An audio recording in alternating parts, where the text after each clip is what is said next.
Am I connected? Am I audible? Okay. Hi, everyone. Good evening and welcome for today's session. I hope all of you are keeping well. So,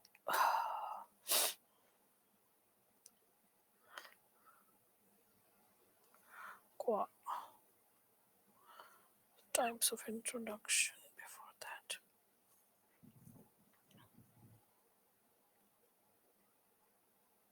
Yeah. So, my day was great. Thank you, Santosh. So, good evening, everyone. Welcome.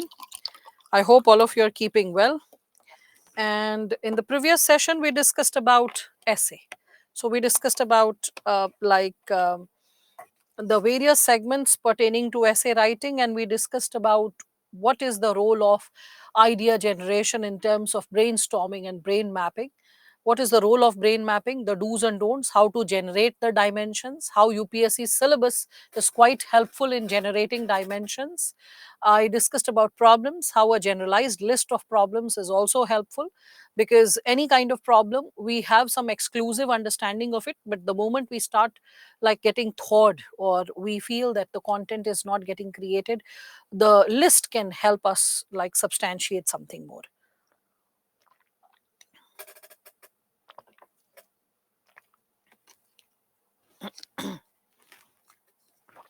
So as your friends are joining in for the session, I give you this freedom that if you have any problem associated with whatever has been taught so far, you can just ask. One second, the do's and don'ts of essay, I requested all of you to read and come. So you can always share the components associated with do's and don'ts. Any word, any term that you could not understand, or you could not validate, you can just ask that. Any term associated with this that has been discussed yesterday. Namaskar, Sushri. So I think that in the do's and don'ts, as I was just penury, couldn't you find it? Sake, P-N-U-R-Y. Use the dictionary right now. You have the intellectual freedom. Yeah. Okay. So I'm good. Thank you, Shamil. So do's and don'ts of essay. Let's reflect upon that. So how to build constructive criticism, know the multidimensional perspectives of any given topic, and you will be able to have a balanced approach or a balanced sense of understanding. So you will be able to understand that. Okay, the values aspects of brainstorming, can you please explain? Values aspects of brainstorming, I think brain mapping you imply to say. Broader human principles and values that I had given Abhishek is associated with the ethics paper. So how the we can consider the broader values which are essential for humanity is associated with the topic. Which values can be consolidated or connected with the topic? That is what had to be done. Okay. As we go to the discuss other parts of brain mapping, or not like we discuss dimensions and problems, no, on an average other parts are relatively direct or simple. They did not need that kind of reflection. In the component of dimensions, this problems happens, that people feel that, oh, I know the dimension, social, economic, political, environmental, I'll open. But the moment they have to start thinking about it, there is an initial hitch. For example, your class in a consolidated manner could think of 6 7 points, right, related to the economic perspective of education as it should be. But it was not an individual effort. If I ask you as a person that discuss the economic aspect, you might experience the hitch after 3 to 4 points itself. That's why I said that when you experience the hitch, recall the syllabus. Syllabus can act as a facilitator of, let's say, finding out the solution to it. So that is something which will give you an insight what to develop and how to consolidate the segments. How to develop professional mindset to tackle philosophical questions, huh? Why will you need professional mindset for philosophical questions? You need to have a philosophical mindset for philosophical questions, and that is developed when you know the syllabus thoroughly. If you want an objective approach, then yes, memorizing the core aspects of thinkers, the core, we can say, terms and terminologies related to every chapter, and practicing it by writing will help you to develop that objectivity in terms of responding, seeing the question, recalling the core content, and then responding to it accordingly. All right. So that's what, Sachin, I can respond to this given dimension. Can we use civil services values or ethics? Yes, yes. In essay, you have to borrow it like substantially. Substantially. That's what I can say. How physiological differences, physiological dimensions are different from broader human values. Physiological is pertaining to the physiology, right? It's not associated with philosophy. So philosophy will be different from physiological. Physiological is pertaining to the body, which I had given under the physical quotient, right? And if you are thinking of psychological, so psychology is very different from philosophy or the broader human values. Psychology will be associated with your innate mental capability, right?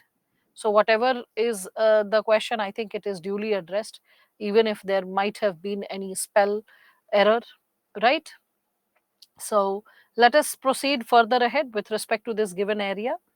So, like do's and don'ts of essay in the previous session, as we were discussing about it. So, in this, I discussed the importance of grammar. I gave you a lot of like questions, like just normal sentences, and asking you the interpretation of it. That's why grammar plays a very crucial role in this given subsegment. So that's something which you all can incorporate.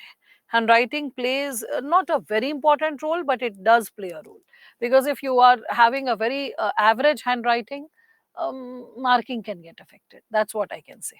All right. So why not read things in a pleasant manner? Why shouldn't the examiner expect pleasant feeling while reading the component, right? So can we write geographical? Yes. When you are talking about environmental segment, it gets connected to the geographical aspect. So in essay, can we use all dimensions of GS paper, but language should be imaginary? No. Why should language be imaginary? Language also needs, can be borrowed for from the GS component. All right. So, like language, what is imaginary language? I don't understand this imaginary word itself.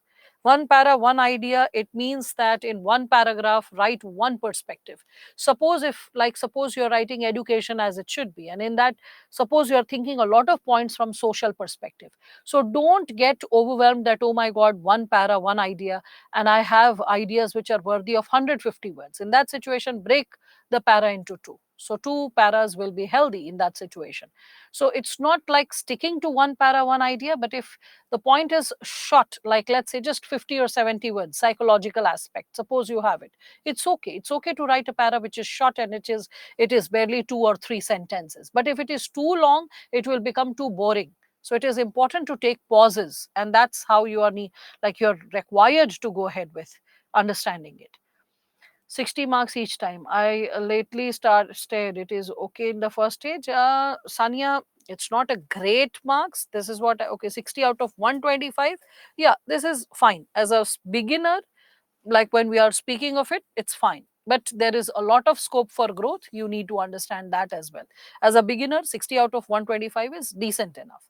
Minimum words per para, no, there's nothing like minimum words. The moment the idea flips, you can change the para. So that's perfectly fine if your para is like 50 words, or it is 80 words, or it is like, let's say, something like 30 words. It's perfectly fine. It's all about how you're articulating the idea. Okay. One idea, one para, again, one in one para, write one idea. If the idea is short, doesn't matter. If the idea is too stretched and long, it will become boring. So take a break in the para. This is what I said, Shweta. All right. Story writing versus essay writing. Oh, yes. We'll talk about it when we are talking about types of introduction, Ravi. All right. After completing one segment, should we start another para? Oh, yes. This is what I was sharing when I was discussing about one para, one idea. Santosh, right?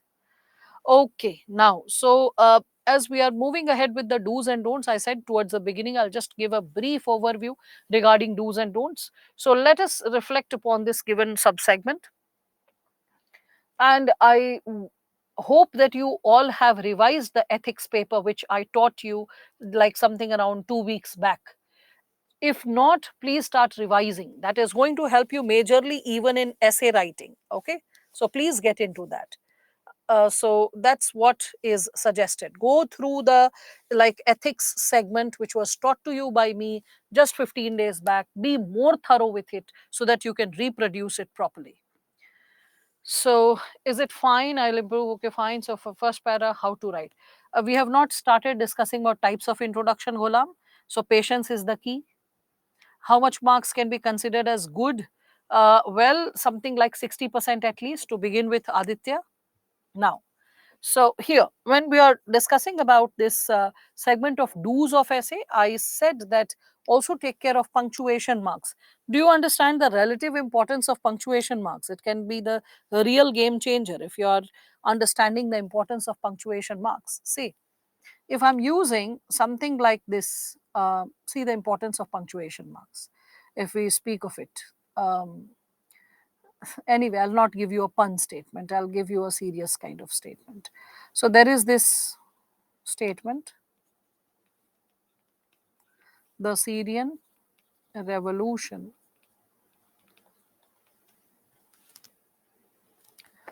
has cost thousands of lives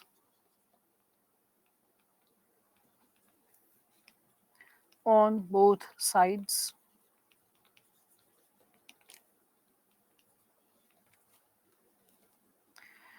The number of dead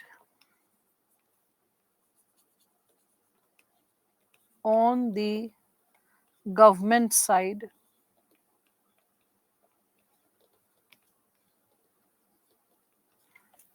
is not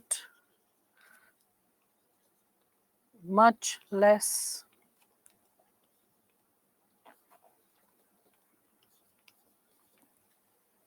than the other side, and shall cost thousands more.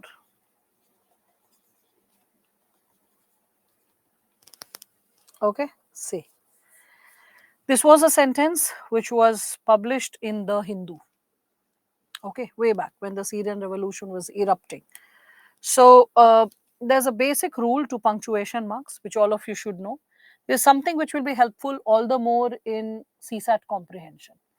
Okay, so here, what all of you need to understand related to this given area is this part, which is the first part, and this part, which is the third part, are the ones connected grammatically.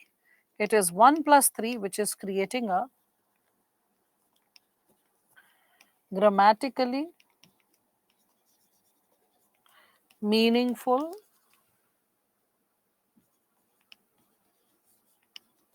sentence. So, grammatically meaningful sentence. Okay.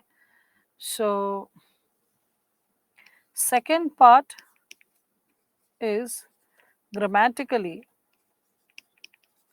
not connected. Not connected.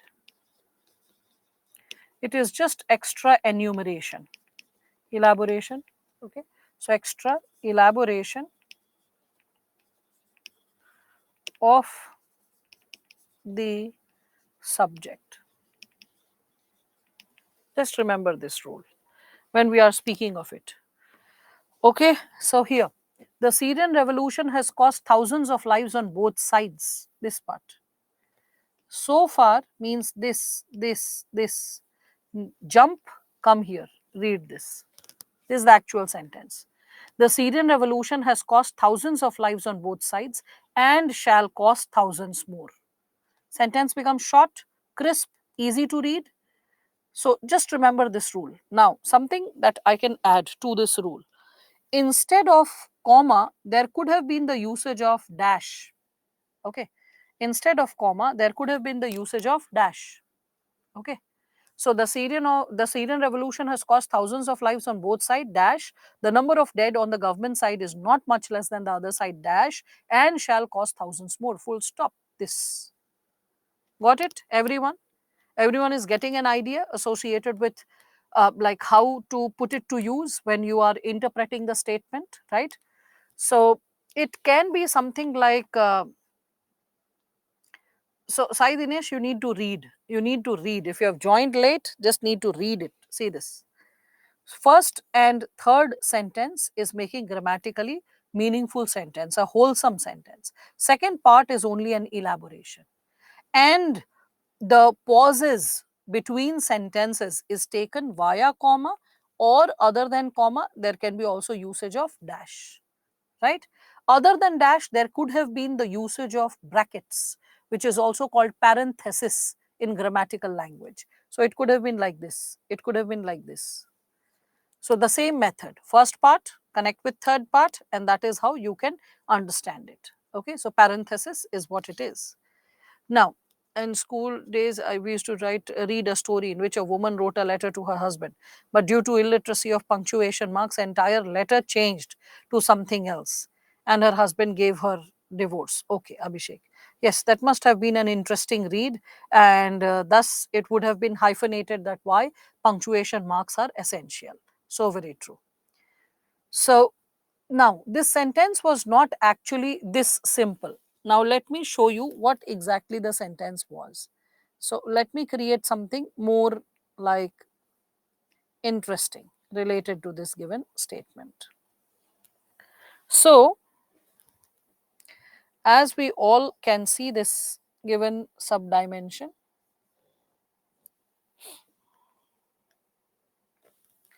related to this, the actual sentence was the Syrian revolution, comma, if it can be called that, again a comma, has cost thousands of lives on both sides, dash, the number of dead on the government side is not much less than the other side, dash, okay, and shall cause thousands more. Fine, this was the segment.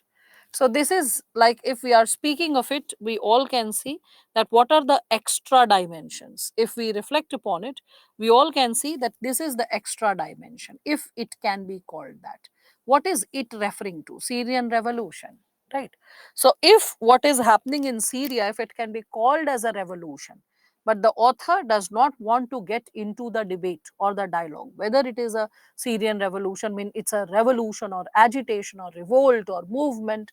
The author is putting a disclaimer, if it can be called that, means whatever is happening in Syria, if we can call it a revolution, then okay. So the Syrian revolution, okay, and then the extra enumeration between the two commas, and then it is written, has cost thousands of lives on both sides. And as we can see, it's written, has cost thousands of lives on both sides. So after the usage of double comma, we jump, we move to the main sentence, has cost thousands of lives on both sides. Okay, again there is double dash, so because of double dash, we again jump, we get back to the main sentence, and shall cost thousands more. So this is the actual sentence that we are reading. The Syrian revolution has cost thousands of lives on both sides and shall cost thousands more. In between, with double commas stuffed in between, double dash stuffed in between, extra enumeration is created. This is just extra enumeration, extra elaboration of the core sentence. Got it? In simple language, in your grammar books, like you find examples like these, like my friend, comma, who is a writer,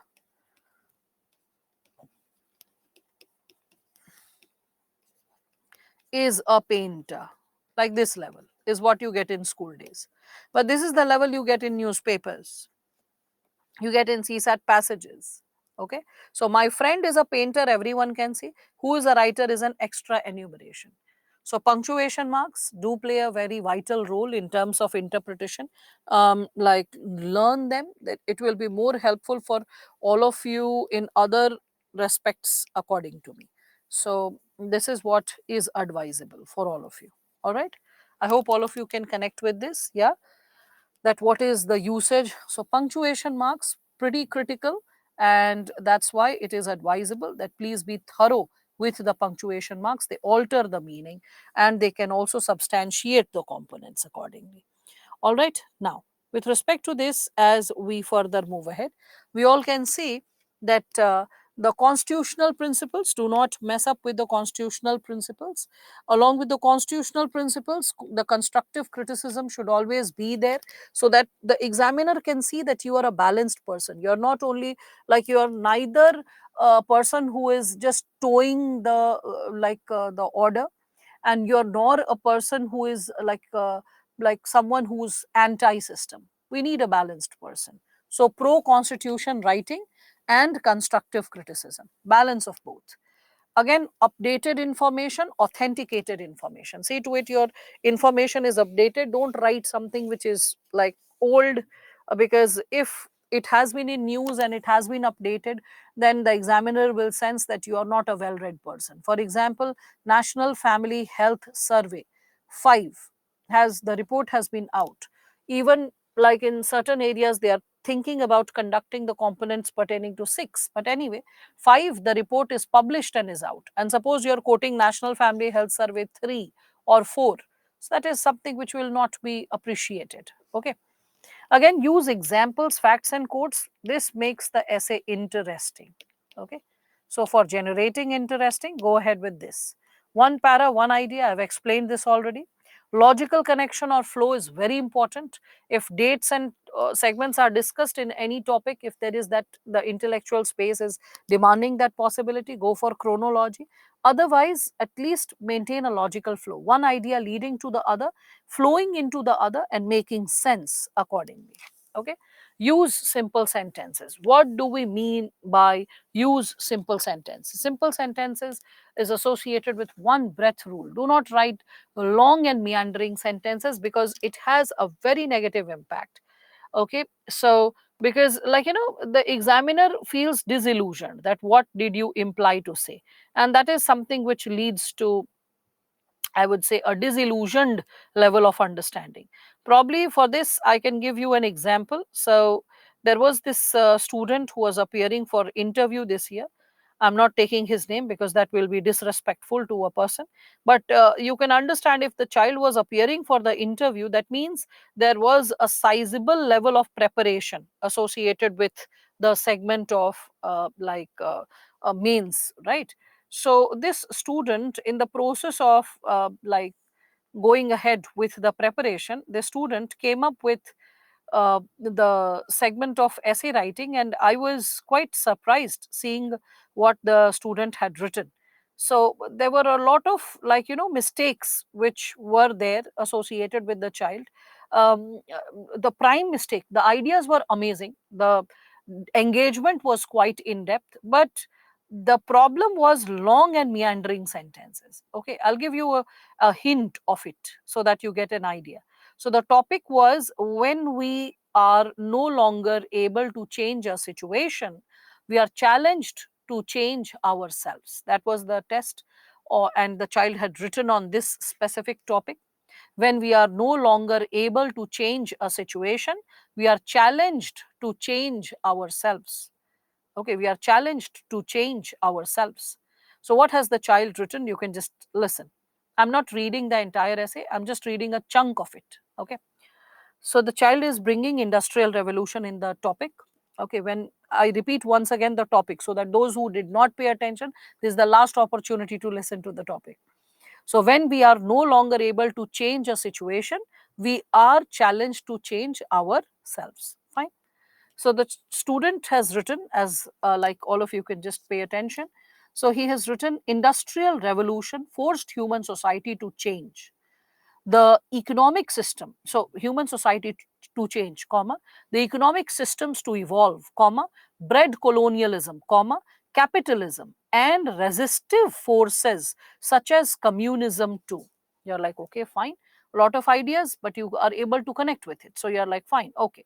Then further he writes, presently humanity stands at another significant epoch of human existence, that is the initial stage of fourth industrial revolution, comma, the artificial intelligence revolution, which is evident from history that after initial resistance and attempt to change the situation to its own advantage, if the situation appears not to change, comma, then change of self becomes the only viable option, full stop. Right? Like, I was understanding it in bits and pieces, but I was unable to grab the whole idea. Come again.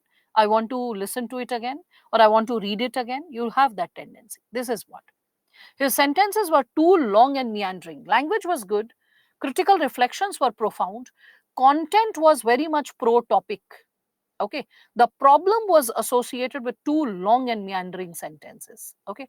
I'll give you one more example associated with what he did.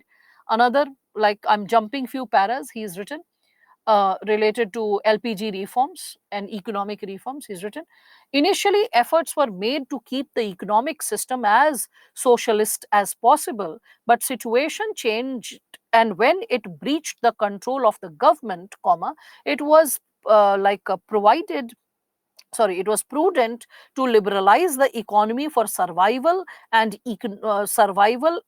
economic and overall prosperity of the nation, like going on, and but yet and so many conjunctions. This is what I imply to say one breath rule. Write a sentence which you can read in one breath, and that means you can use one conjunction, a comma or two. Okay, but do not go with two three conjunctions in the same statement, and but yet still whereas though, like, don't do too much of it. Okay, so that is something which will kill the expression. The purpose of communication will get affected. Okay, so simple sentences, one breath, one rule. This is what you can understand. All right. So long sentences, you could see that the child had a good command over language. Grammar was correct. Reflections were profound. What was missing was this. Hmm. Okay. Be creative and original in your viewpoints. That's something which is essential when we speak of it. So, creative and original in viewpoints. Okay. Then put special emphasis on points that strongly support the central idea. Okay. So, special emphasis on points that strongly support the central idea. Okay, so this is something which we all can understand. Again, further when we substantiate this, we all can see the strongest points should be stated in the beginning and last paragraphs of the essay. Strongest points towards the beginning, right? So, central idea points or strongest points, when you write it towards the beginning, you prove it to the examiner that you are understanding the topic, that you are making sense, that your content is valid or relevant. Okay, now so further, make sure that the paras, they follow a logical sequence, because one idea should be leading to other. You are getting rewarded or punished for like affecting the logical sequence. Okay, so see to it that this possibility is created. Clarity is priceless. That is something which will be rewarded, because then only examiner will be able to make sense of what you are writing and will be able to appreciate it you accordingly. There are some like phrases which I have shared with all of you that will help you to create the content accordingly. You can see that there seems to be no compelling reason to argue that. Okay, again, the argument can be made. You can see this, the argument can be made, right? Again, you can see current research on the topic suggests that the most common argument in favor, there is a growing body of evidence and support. Expressions, right? Expressions that you can follow in your essay. Don't avoid any extreme opinion, any kind of extremity, except when you are criticizing and condemning any crime, any we can say possibility which is hindering human values. Okay, in that situation you can have extreme opinions. Again, you can see flow charts, maps, diagrams. That's something that you have to avoid, as I suggested to all of you, because essay is a piece of literature. It is a slice of your mindset. Flowchart, maps, diagrams are needed to substantiate only when language is failing to prove itself. Otherwise, you can always explain things in linguistic terminology. And I shared this with all of you that across the world, nowhere we see the usage of flowcharts, maps, and diagrams. It's not that the world is not capable to do so. It's just that in essay, in the, we can say, format of essay, these things are unnecessary. Okay. Abbreviations like, see, WHO is acceptable, but GOVT dot is not acceptable. Globalization, GOLB, is not acceptable. PPL for people is not acceptable. Okay. Don't overwhelm the essay with information and facts when we speak of it. Okay. So, like, just keep the essay engaging. Do not write too many facts. Too many facts is, and please remember this, overwhelm is the word. Don't write too many facts. Do not address the reader, means do not write you, as you can see, as you can observe, as you may consider. No, as it can be observed, as it can be considered. Do not use first person. Don't write as I can say, as I may consider. Okay, so just avoid I, we, especially I, just avoid it. It is a mark of narcissism, it is a mark of self obsession. So, why to communicate something which you are not, just because you don't know that this should not be used? So, better know this, that this should not be used at all. All right. So, with respect to this SME, please support Geeta. She is unable to connect to the class. There is some technical glitch she is experiencing. So, like as we may consider, we may say is also not needed. It's better you write in third person, as it can be observed, as it can be considered, as it has been like declared, something like that. Okay. So, that's what we can consider. Again, don'ts of essay, when we are speaking of it, you can again see that do not go too far generalizing the topic. Too far generalizing the topic means, as yesterday, remember when we were talking about problems, and in the problems agriculture, when we were discussing, someone said, ma'am, Ukrainian and Russian war. I was like, don't go too much, too far. It's not necessary that we like connect every point with the problem. If the question is talking about like majority of the farmers in India are suffering from subsistence, so first stick to India, don't talk about global phenomena. Second, if you are thinking about India and you are talking about the problem of subsistence with majority of farmers, and then talking about war happening in border area, India and Pakistan, that will not be associated with majority of farmers. So that will be too far generalizing the topic. Avoid any such possibility. It's not necessary that you have to write all dimensions and all points. You can skip few which are not directly connected. Now, refrain from narrating very long incidents or stories. Okay, very long incidents and stories in essay, just avoid that, because it's not story writing competition. कहानी लिखो प्रतियोगिता नहीं चल रही है, ठीक है, ध्यान रखिएगा, निबंध लिखो प्रतियोगिता है. So when it is like the competition is all about writing an essay, it is not associated with story writing competition. Avoid any such activity. Okay. So, oh, Jadav is also experiencing some technical glitch. Please, SME, support him. So, you all can understand this, right? All of you are getting it. So, very long sentences, very long incidents, very long stories, avoid all of it. Okay. uh, Incidents, what is the nature, what is the size, I'll give you a brief glimpse of it through few examples which we will be sharing and discussing in a short while. Where will we be discussing about it? We shall discuss about all of it in the types of introduction, where anecdotes will be like put to action. All right. Should we not use such sentences, as I believe that? So the question, Abhijit, will be, who are you? The moment you are like writing, I believe that, so I believe that, who are you? Every time I believe that, I want to say that, I consider that, that is a mark of narcissism. Okay. It can be said, it is believed that, it is considered that, that's a better expression. Yes, you can use quotes. And should we, like, this is done. And okay, again, few students are experiencing the problem to log in. Just be little like, this alert and SME, just keep responding to them quickly, so that they are able to like join the session in time.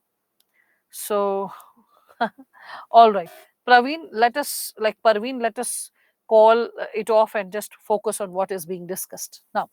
Do not use irrelevant facts or figures, like you're writing something which is not needed. As I said, that if the problem is related to majority of farmers experiencing a strain in even sustaining themselves, subsistence agriculture becomes strenuous. So in that, if you are writing something associated with, like, let's say, this Russian and Ukrainian war, so Russian Ukrainian war, when we speak of it, it's irrelevant, it's nothing to do with the topic. So refrain from anything as such. Okay. Irrelevant facts can also be like you are writing something just because you know. Okay, so suppose you know that incidents of violence in urban and rural areas, suppose you have the data and you're like, let me put it somehow. So you're writing that farmers may also suffer losses because of different types of violence that happens in rural area according to NCRB, and then you're quoting the data. But is violence the prime reason responsible for lack of subsistence of farmers? No. And violence and friction can happen due to umpteen reasons beyond economy, right? There can be caste based violence, there can be violence pertaining to gender relations, okay? There can be violence associated with multiple other reasons, okay, beyond, we can say, strain over relations over a field. So that's what, don't try to push things unnecessarily. Avoid stating facts or figures you're unsure of, because a lot of thinkers, a lot of students, thinkers I said, sorry. So a lot of students have a tendency to think that why can't I write this fact, the examiner might not be knowing, or there are so many dimensions we are studying in GS, so many subjects we are studying in GS, the examiner might not be aware of it. Now please let me share this basic fact with you. The examiner is at least double your age, at least, maybe thrice also, okay? So if you are 20 years old or 21 years old, the person might be 59-year old. First. Second, you can also see that this person throughout the life has earned an honest bread by educating and by, imparting knowledge. On birthdays and anniversaries, such people, or we academicians in general, I can say, we generally get books as gifts. We are asked that what do you want to buy, or what are you aspiring to own, and like we also share the name of books because that's what we look forward to purchase. So birthdays and anniversaries, all occasions, books are the, we can say, relief.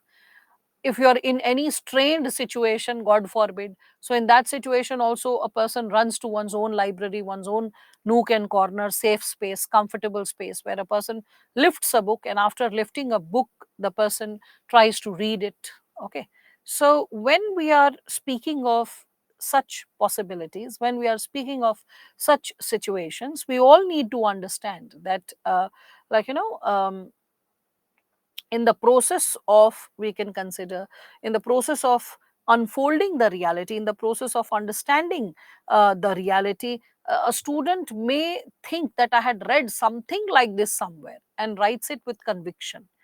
But the truth is, the examiner knows in 90% of the things far more than you, even the examples and facts that you are quoting, okay?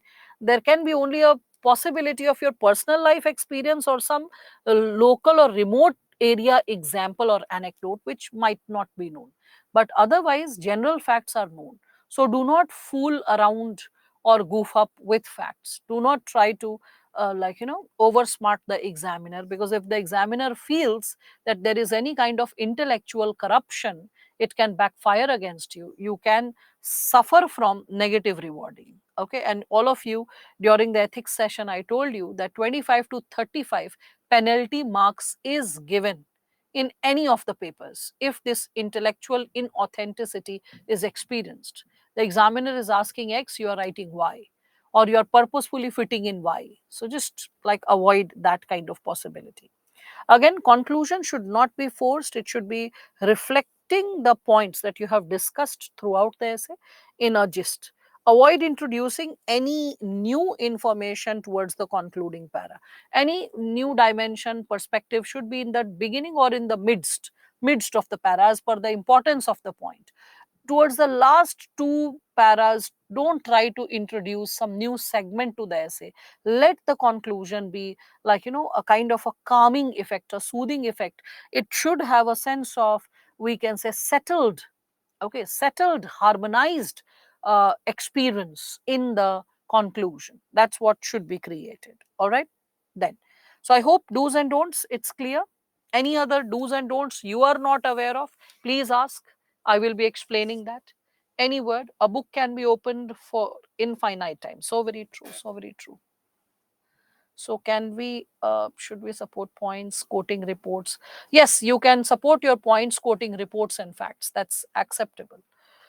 So Russia, Ukraine among major exporters of grain. Can't we add the point in agriculture related topics? Yes, you can. If it is the topic is giving you freedom of global example. If the topic does not give you the freedom to write global examples, it will become unnecessary. Right, Anu? So if the topic is exclusive to India, don't need to write global examples. Should we not use sarcasm or satire? Well, sarcasm or satire, it's not that you can't use it, but let it not be against the government or the system or the state. Okay. If you are talking about some phenomena which can be altered, uh, talk it in another healthy way rather than going bitter about it, because sarcasm or satire is used when there is a sense of hopelessness and bitterness. Where sarcasm and satire is not just anger or failure or sadness related to what did not happen. Along with anger, failure, and sadness, there is a sense of bitterness and hopelessness. That's why it is said that refrain from sarcasm or satire. Because you don't need to, being a future bureaucrat, you don't need to show or indicate hopelessness or bitterness, because either of it will not lead to the space and scope for reformation. Whereas what should be ideally there? There should be always a space and scope for reformation, improvement, right? Can we talk about bureaucratic apathy and lethargy? Yes, yes, yes. Like we can see that the second ARC talks about all the problems associated with the system. So you can always remember those points also I had given, memorize that, reproduce, that's okay. How do we practice essay? First, how do you write an essay? Learn that. Then think about practicing. We are just 2 lectures through. It's a 250-mark area. At least have the patience to listen to 6 sessions. Two is over. Listen to four more. Understand each and every chunk, how to deal with it, and then keep writing essays. That is what is actually needed to build your basic concepts. So, in historical essays, can we use maps? Basaya, if you want to use, go ahead. But the thing is, how many historical essays are asked, right? Majority of the essays you are seeing are philosophical in nature. First. Second, even if you are making a map, do not rely on just making a map and leaving it. Okay. Focus on the language and explanation part of it. You won't be rewarded for the map. You will be rewarded for the content. So focus on explanation. Can we use sarcasm in criticism? Just write criticism. Criticism itself is like hyphenating the given possibility of problem. And how many of you actually know the language of sarcasm? How to write sarcasm? That's another question. So, conclusion I have yet not discussed. I need to discuss types of introduction and conclusion. Okay. Farmers, with which segment we have to start, like economic or social? Santosh, when the question is subsistence, it is associated with survivability. So survivability should start with the economic and then move to social, cultural, political, whatever. Okay. Now, with respect to this, as we are moving further ahead related to the next subcomponent of essay writing today, starting with types of introduction. So under the component of types of introduction, all of you are aware of some popular types, right? Like definition, quotation.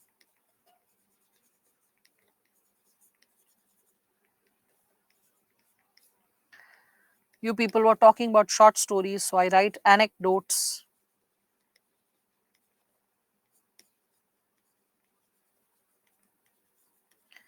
These anecdotes can be based on mythology, so mythological, or they can be based on real life experiences, or they can be associated with, I would say, imaginary experiences, or imaginary situations would be a better word.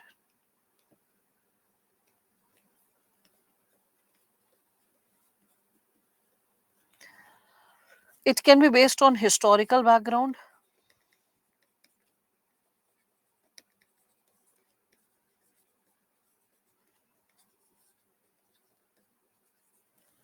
Let me see what people are writing. No worries, Anuishka. Just attend the session, the recorded version. Like in fundamental rights, critiques said fundamental rights and limitations thereon. Yes, you can write those statements, Sai Dinesh. Right? Okay. Now, another segment which we can talk about is, yes, you can talk about, we can say, startling information, not just any current affairs, startling facts or information. It can be associated with raising a question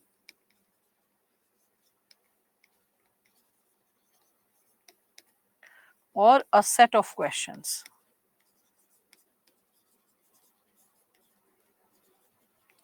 It can be based on a generalized overview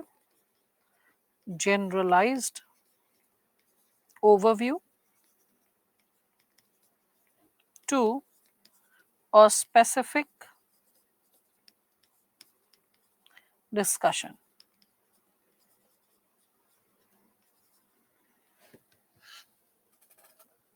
Remembering exact data or figures is essential in essay. At least let it be tentatively close.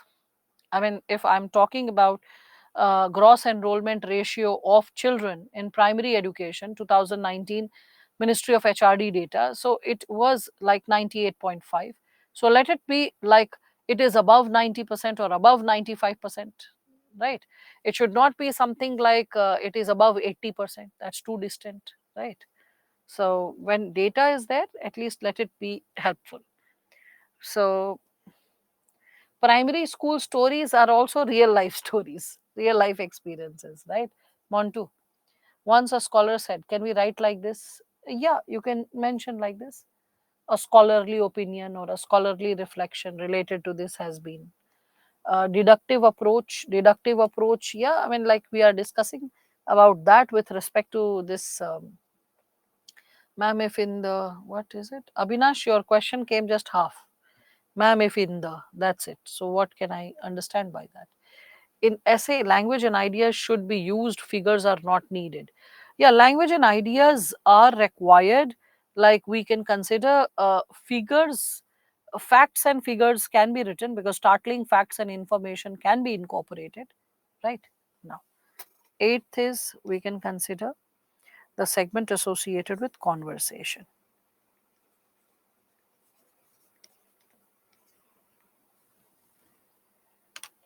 Right? Now, let me explain all this segment. Can we write real life experiences of our own life? Third point is discussing about it, anecdote, Anu. So you can definitely write it, but preferably don't write in first person, write it in third person. Uh, where can we get quotations of Mahabharata and Ramayana? Any source. Lyrin, Lakpam, you can get the sources online also. There are a lot of, like you can like search important lessons, teachings, quotations of, and then you can write down the text name, Bible, Quran, Mahabharat, Ramayan, Rig Veda, whatever, and material will appear. A lot of links will appear. Okay. How many facts are the limit for one segment? Don't overwhelm it with facts. It should not look fact, a fact, a fact. It should not look like a GS answer that you're going on and on with facts. Focus more on critical reflection and analysis, right? So, essay paper is one in mains, ma'am. Yes, there are two essays, one question paper. Gayu, go through the syllabus. I don't know why am I addressing this question also. So, how many facts are there limited done? Okay, can I write number 6? Is it allowed? Yes, I'll be talking about it now. So let me suggest this given possibility, what needs to be done in each one of them. Yes, I'll be talking about that, Abhijit. When you're asking about Doha and all that, I'll discuss about it. If one topic, education, anecdote, Eklavya, Dronacharya, yes, you can go ahead with that. Does the whole tone of essay move towards biases? No. There have been times when manipulation, if you're talking about manipulation of students by the teachers, whereby their talent is snubbed. Okay, in that situation, you can give such an example, that when teachers are able to identify the true aptitude of a child, but rather than encouraging it, when they discourage or when they create a hindrance, so you can, in that you can discuss about it. Yeah, so what are the qualifying marks for language paper? There's not language paper discussion going on. We are discussing about essay. Now, with respect to this given area, let us discuss each one of them in quite a substantial detail so that you realize what mistakes you perform and what you have to avoid. How to create a powerful introduction which overwhelms the examiner in the first go. Like you read the first two pages and you're like, wow, I really want to read what more this student can create, what more this student can probably, like, open up with. So how to create that space or the possibility of overwhelming the examiner with some substantial areas and facts, right? While writing and Hindi lines, do we need to write in Devanagari? Oh, I'll talk about it. Not neither WhatsApp language. What is WhatsApp language, Aryan? Okay, I'll talk about it. Let me address this area first. Like, let us say when you are talking about the component of quotation, okay. So if the quotation is of different language, okay, first language, sources, everything. Let me take that up. Okay. So first and foremost, with respect to quotations, see to it that quotations are interesting, engaging, relevant. Relevant means they are associated with the topic, connected to the topic.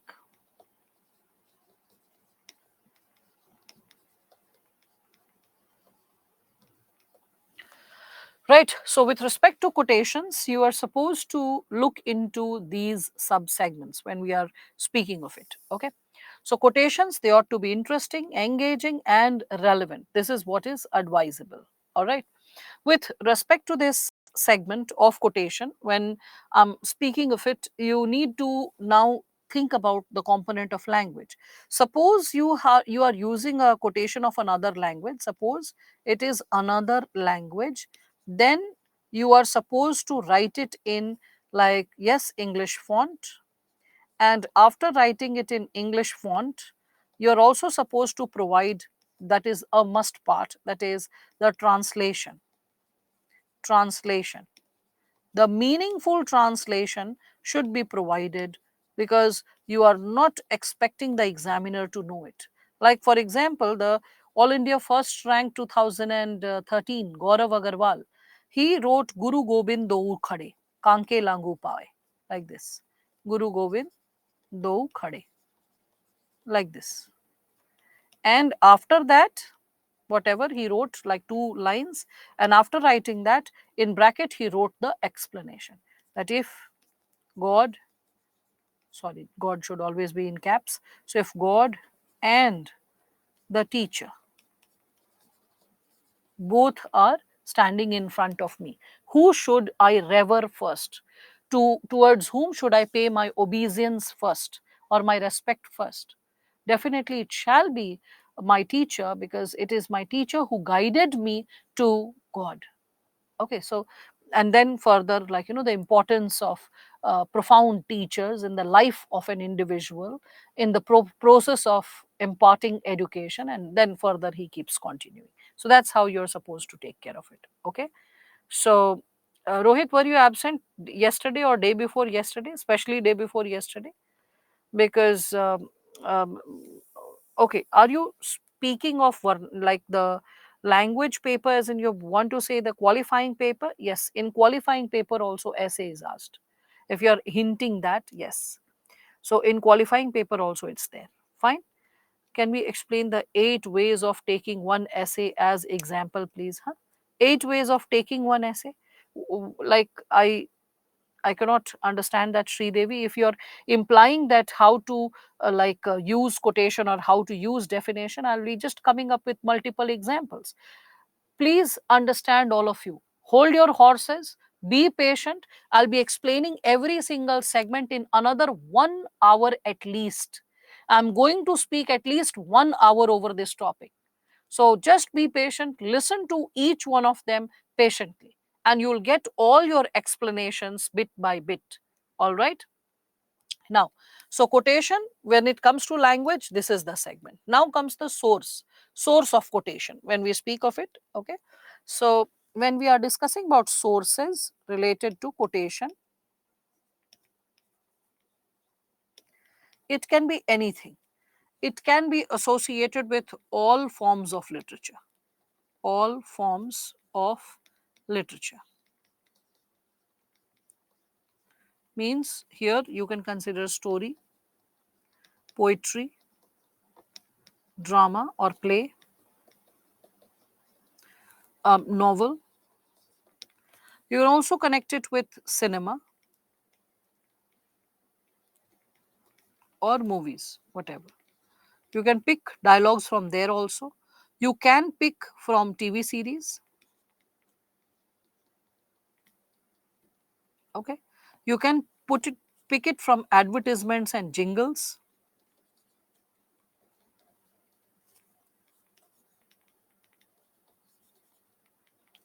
Billboards.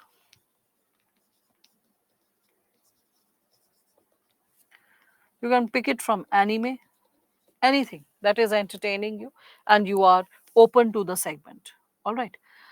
It can also be associated with, we can say, proverbs, or we can also say phrases of a given, like we can say, civilization, language, culture, whatsoever. You can pick it from there. You can also like talk about it when we are talking about this segment of quotation. It can be from like, ma'am, if I need to translate, can we not directly write in English? Nikhat, why do you expect the examiner to understand a language other than English? When you have committed that you'll write the essay in English, it should be in English. The examiner is not bound to understand Sanskrit, Urdu, Tamil, Telugu, Hindi. Like the examiner is not bound to understand. So that's why do not try to just write in that language and leave it. Please provide the translation. All right. So, can we use song lyrics? Yeah, song lyrics is a part of like the movie. So, yes. Can we write the quote in English or Tanglish? No, not even that. Don't try that. Write the entire quotation in the original language and then provide the translation. That's the standard, I would say, official way to write it, formal way to write it. Idioms and axioms, yeah, you can do that also if it is fitting in the game. So, yeah, with respect to this, yes, you can write it in original language, or if you directly want to write in English, you can do that also, Nikat.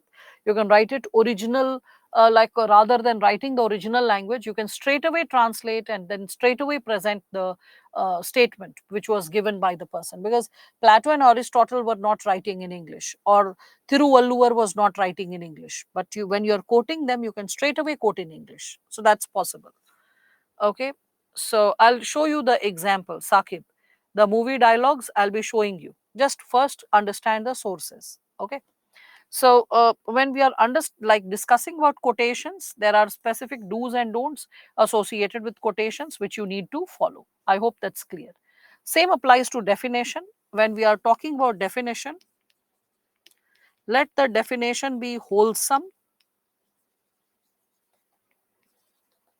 let it be relevant. Okay.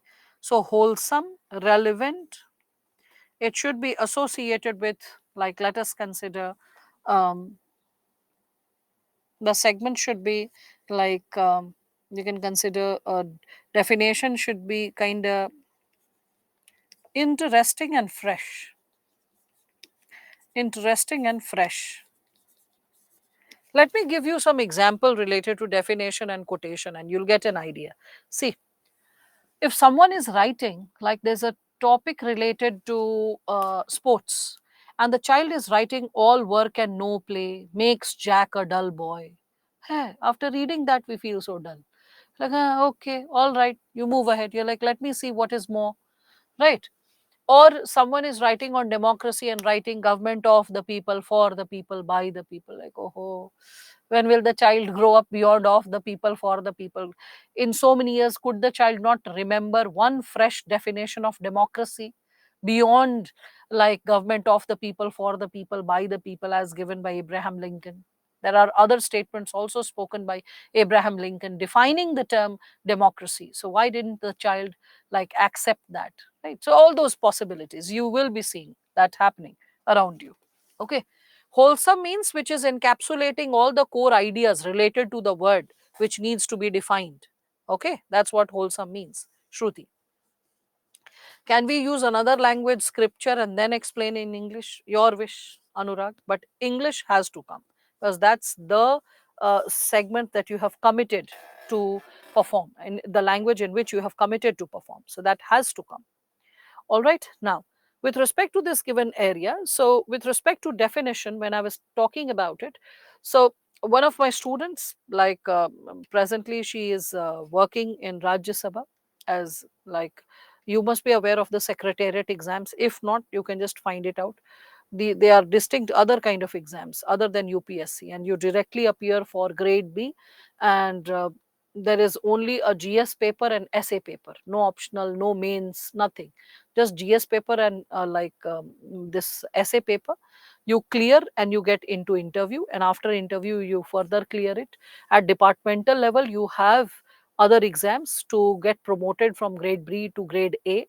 The moment you are a grade A officer, your position is equivalent to a senior IS officer. Simple.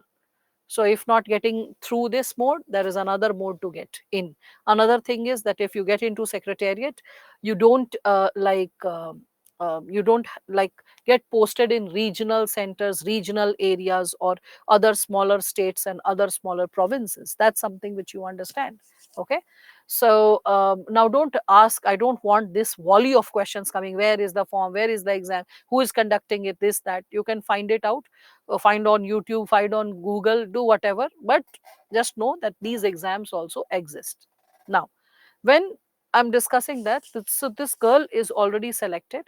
So when I was discussing about this given dimension of writing fresh definitions, I encourage the students that all the topics which are important from the perspective of essay, as well as important from the perspective of, we can say, along with essay, the topics which are quite important from the dimension of creating answers in GS. How about you create a tentative introduction and write it? I encourage the students that like create a tentative introduction which is incorporating a wholesome definition.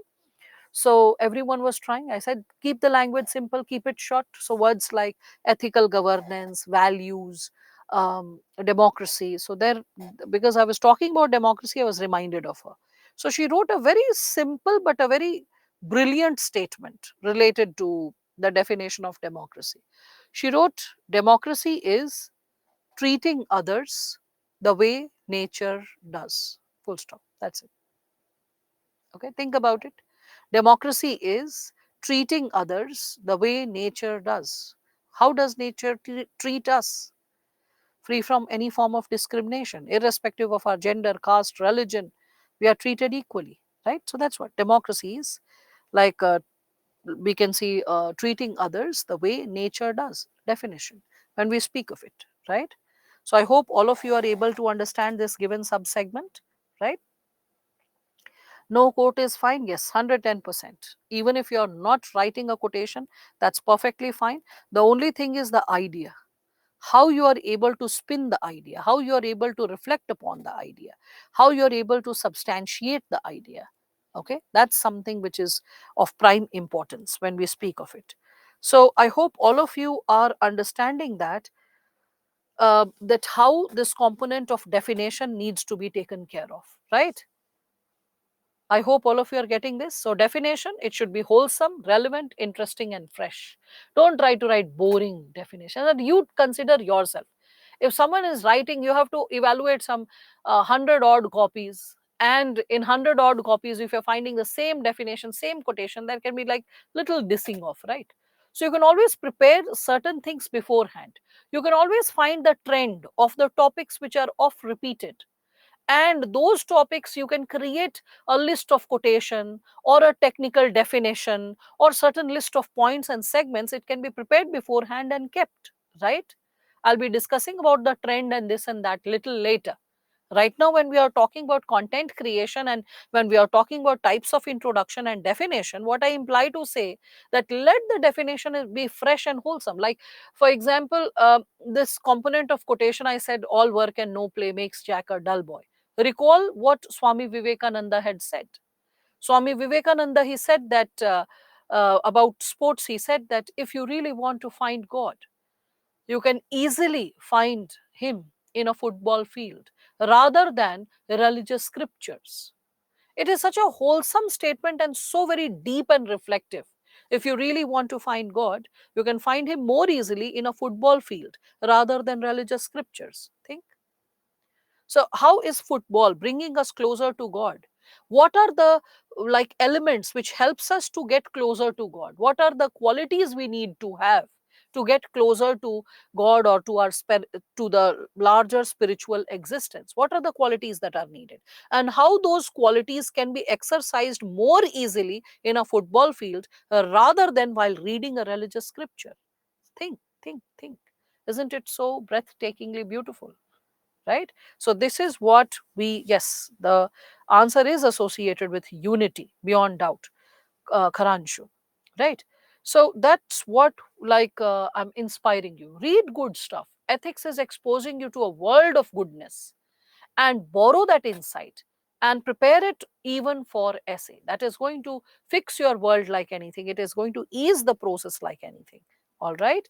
Now, as we all are understanding this bit, we all can, so definition, quotation, everyone is understanding this, right? Now comes the component of anecdote. Anecdote, which is also like you can understand in simple language, called stories or short stories. So with the component of imaginary situation, real life experiences, mythology. Now real life experiences is your real life experiences. You can just consolidate anything which is associated with your real life, or you can also like write stories from, inspiring stories from noted people across the world who have contributed something immensely or who have undergone certain processes to experience something which brought about a qualitative change in their life. Okay, so when we are talking about this given phenomena, let us consider this segment of, like, let's say, this mythological or real life or imaginary in a profound manner, right? So what do we imply by this? So like let's say you are reading about M Vishweshwaraya, or you are reading about Gandhiji's some life experience, or some life experience of Nehruji, or some life experience of Sardar Vallabhbhai Patel, or you are reading something about Swami Vivekananda, okay, or you're reading something related to Sir APJ Abdul Kalam, or you're reading some incident associated with ancient or medieval history. You can bring all that and you can quote it like in a very brief manner as anecdote. Please remember that the way stand up comedy fails, if someone is stretching a joke unnecessarily, I mean, you will be listening, you're like, huh, now it is intolerable, I cannot just bear with it, and then you just leave. In between only you leave, you don't feel like watching. You have that freedom while watching a stand up comedy. The examiner does not have that freedom while evaluating your paper. So if the examiner is getting bored, then in that situation the examiner will start penalizing you. So that's why if you're writing a long, like, because see, it is very important for a story to land well, whether it is a stand up comedy or it is an essay, but you need to know where to land and how to land it and how not to stretch it unnecessarily.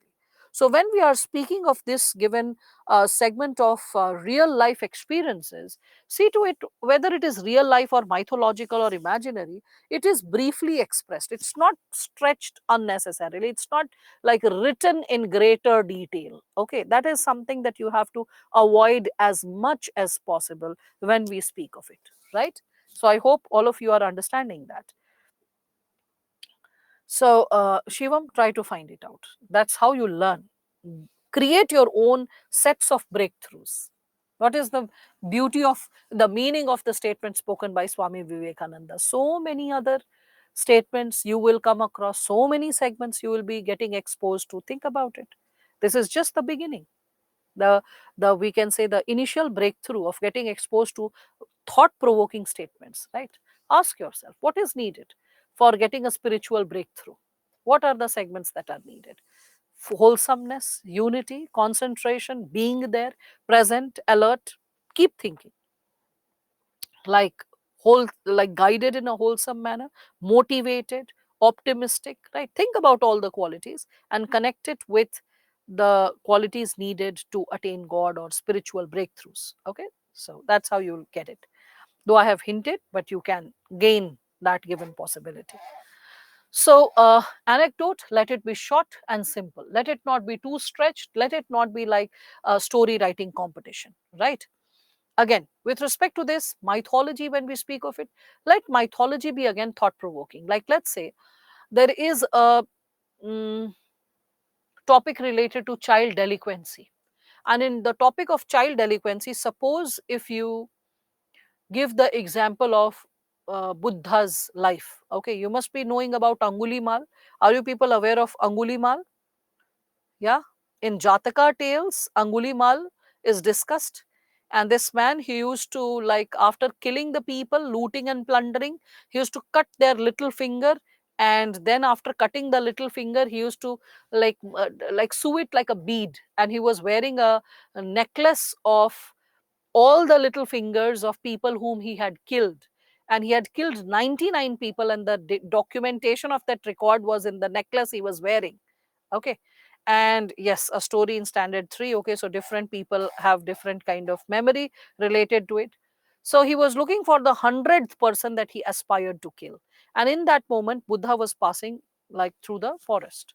And as he was passing by, he just ran towards him and he said he wanted to kill him. Remember all that? Yeah, okay. So you don't need to write this related to delinquency.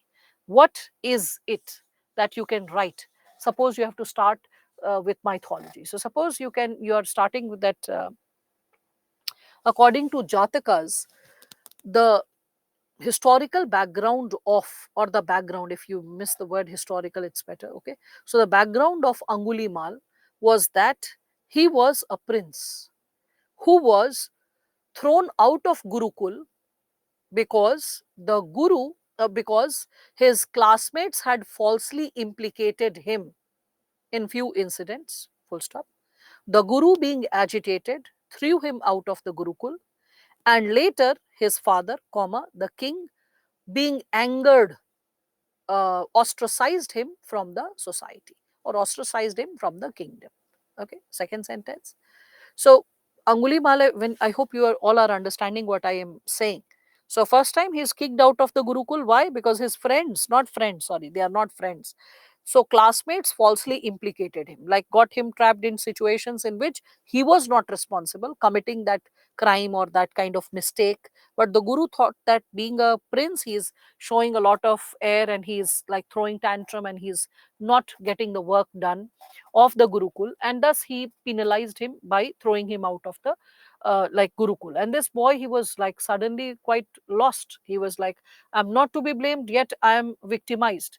And when he goes back to the kingdom, tries to explain the situation to his father is also not understanding, and he's like, you are a matter of shame. Like, you are bringing shame upon the family that you have been kicked out of the Gurukul. Just get lost. I don't want to see your face, and I ostracize you. I throw you out of the kingdom also. Don't be visible in the kingdom.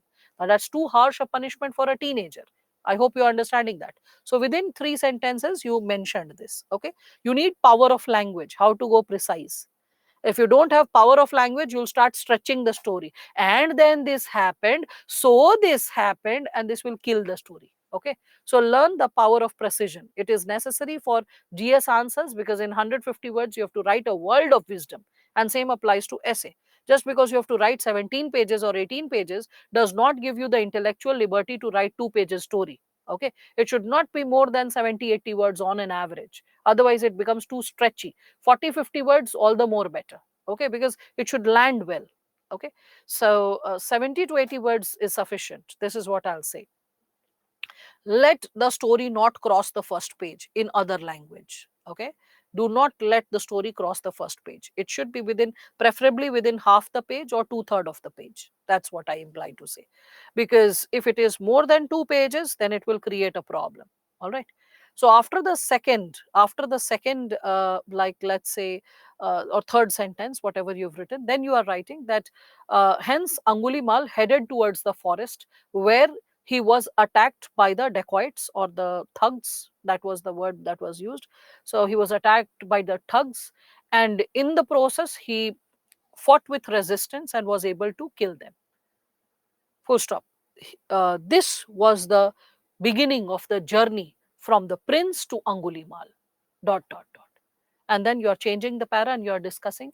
Hence, we need to realize that juvenile delinquency is a problem which is a byproduct of a society which fails to socialize a child, uh, especially during times of vulnerability and mistakes when a child commits.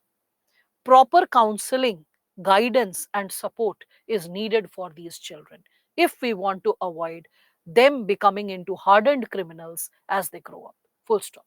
Understanding that? So you're starting the story, you're connecting it with the like logical explanation and logical, we can say, insight that you are deriving from the story. Getting it? So that's how you connect. And that's how you are making an interesting engagement while you are starting with it. All right. I use this anecdote in ethics test series in one of the quotations. That is, every man is sin in past, bit sage is future. Okay, all right, that's fine. Like Nitesh, but every man is sin in past, bit stage in future. Okay, you can just reform the language. Rest is fine. Okay. So delinquency, juvenile delinquency, bal aparadh, Sakib. I hope now you are understanding it. Okay. So what happened next? After that, what happened next? Next means Sahil, I cannot understand. Life is unfair. What it is? Oh, bahut dukh. All right. Now, so as you are understanding mythological stories, even if you are discussing it, you saw that I wrapped it up within 5 sentences. Max, it would have stretched to 70 words. Max. Okay. So do not let it stretch beyond a given limit. Avoid any kind of sensational, like we can say, examples, sensational examples which can have a divided opinion. Okay, see to it that the examples are standard and they are accepted by and large by everyone. Any contemporary politician, any contemporary, we can say, situation, life situation, if you're picking it and quoting it, it may backfire. So it is advisable, refrain from any sensational example, right?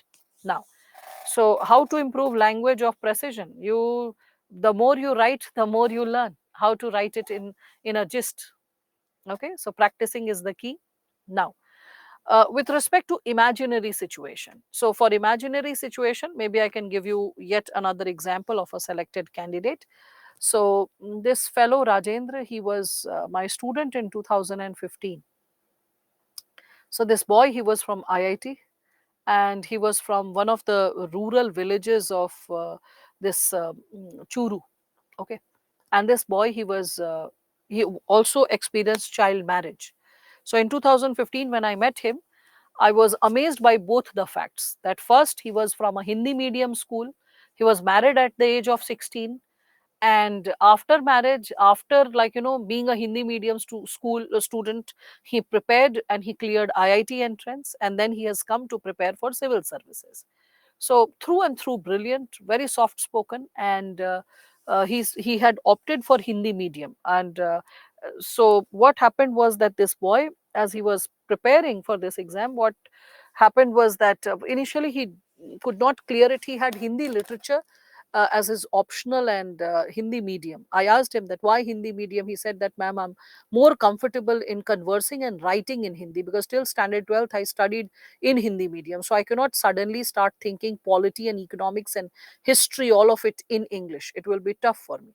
So I need to have that fluidity of expression. And trust me, with the kind of marks he got in his interview, like once he got selected as a revenue services officer twice. So once he got 145 or 143, and second time he got 137.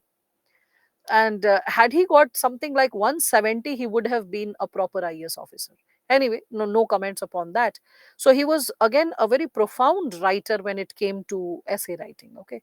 So and the way he disclosed his result was very interesting. During COVID, he just texted me that, ma'am, he just texted a number. I was like, what is this? He's like, ma'am, result is out. I was like, yes, yes. So he was like, just check this roll number. And when I saw his name, oh, it was such a happy news. It was such an overwhelming information, because this boy in 17, when he could not, like, get selected, what happened was that he prepared for SSC CGL, cleared it, got like posted in Chennai, and he was working in the this customs and excise department, and later on he cleared the exam. Why am I sharing this? Because real life examples should also motivate you, that in like those people who feel, oh my god, this can happen, that can happen. This boy was married. And many people who feel, oh, after marriage everything is gone. If you have a sound partnership, a good friendship, it brings stability. If it only when the sound partnership is missing that things go haywire. He encouraged his wife to complete her like masters, so she did her graduation, her masters. After that, he encouraged her to fight for the gram panchayat election. She again became sarpanch.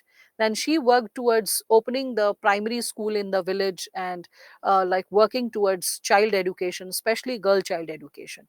So, like, I said that this is what is the idea of power couple for the new India defining the idea of power couple. So that's why I'm giving you this example, because some people live through their life. They are living examples with respect to their lives. Okay. So when we are discussing about this, let me give you n- real saint will never be short tempered, Sai. And those, like, you're when you're asking why saints are short tempered, real saints are not short tempered. They know how to exercise wisdom and peace. And those who are short tempered and quote unquote are referred as saints can be people who are running away from human civilization, and probably people who have realized that they own powers in their material chase. They might be disturbing the peace and equanimity of a saint, in which the person might be getting angered. But a true saint cannot get angered from the heart. Buddha had said that it's not that you do not get triggered with human emotions. When his disciple Anand had died, he said it's not that you don't get triggered by emotions.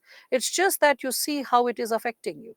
So when it was asked to Buddha that should anger be exercised, he said it should generally be avoided, but only if for correction of a situation there is no other way left other than exercising anger. Let it only affect the tip of the tongue, let it not affect the heart. So if a person is exercising anger, whereby from outside the person is, like, exercising a specific speech, let it not be something which is impacting the heart, the emotion, because that will be tremendous and that will be damaging. All right. So I hope, Sai, that's clear. Anyway, so when we are discussing about this person, let me share the, like, imaginary incident that he had quoted. All right. So in this, yes, you can quote, Sai, you can quote mythological stories from other kind of religious texts also. You can pick stories from oral traditions also. That's perfectly fine. All right. Now, so Durvasa Rishi was aggressive, yeah, and then try to find out in what situations was Durvasa aggressive. All right, just try to find that out, because he was aggressive is known, but in what condition needs to be understood.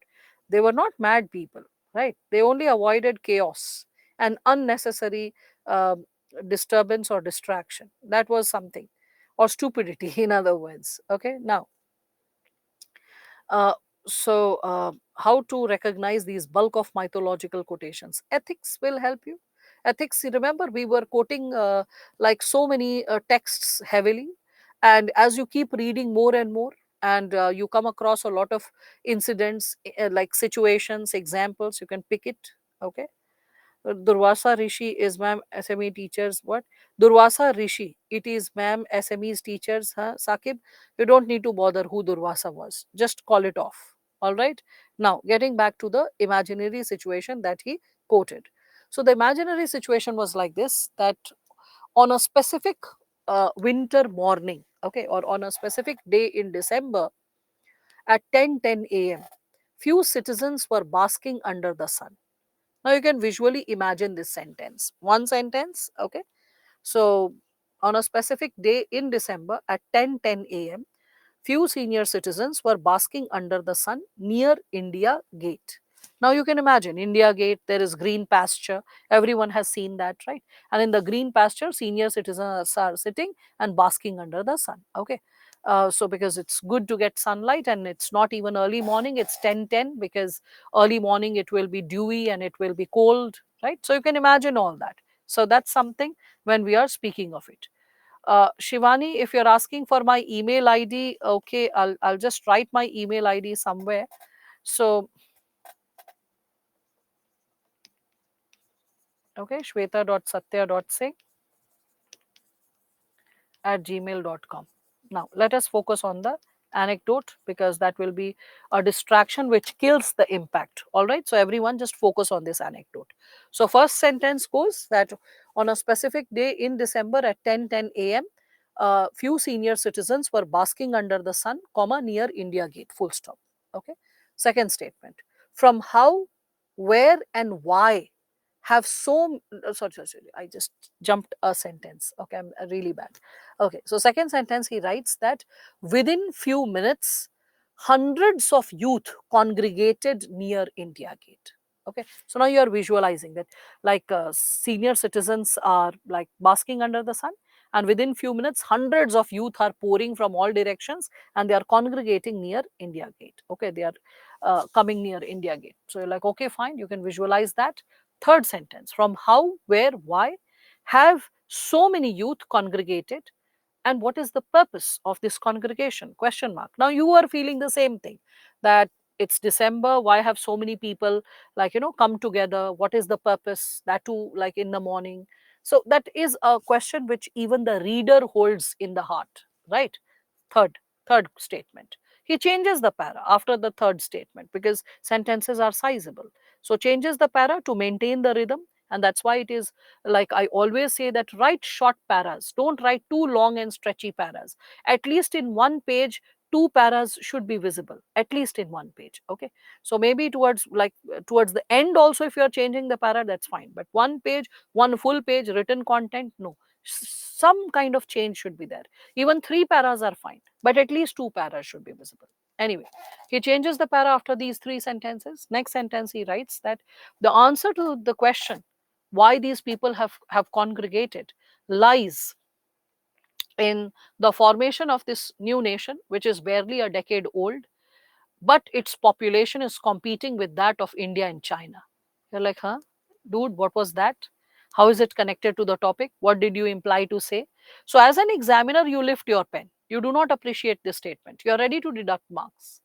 Okay, because you are unable to make sense out of this sentence. That answer to this congregation, why people have congregated, lies in the formation of a nation which is barely like a decade old, but its population is competing with India and China. You're like, you're not making sense out of it, right? And then he changes the sentence, and next sentence, the fifth sentence, he writes, yes,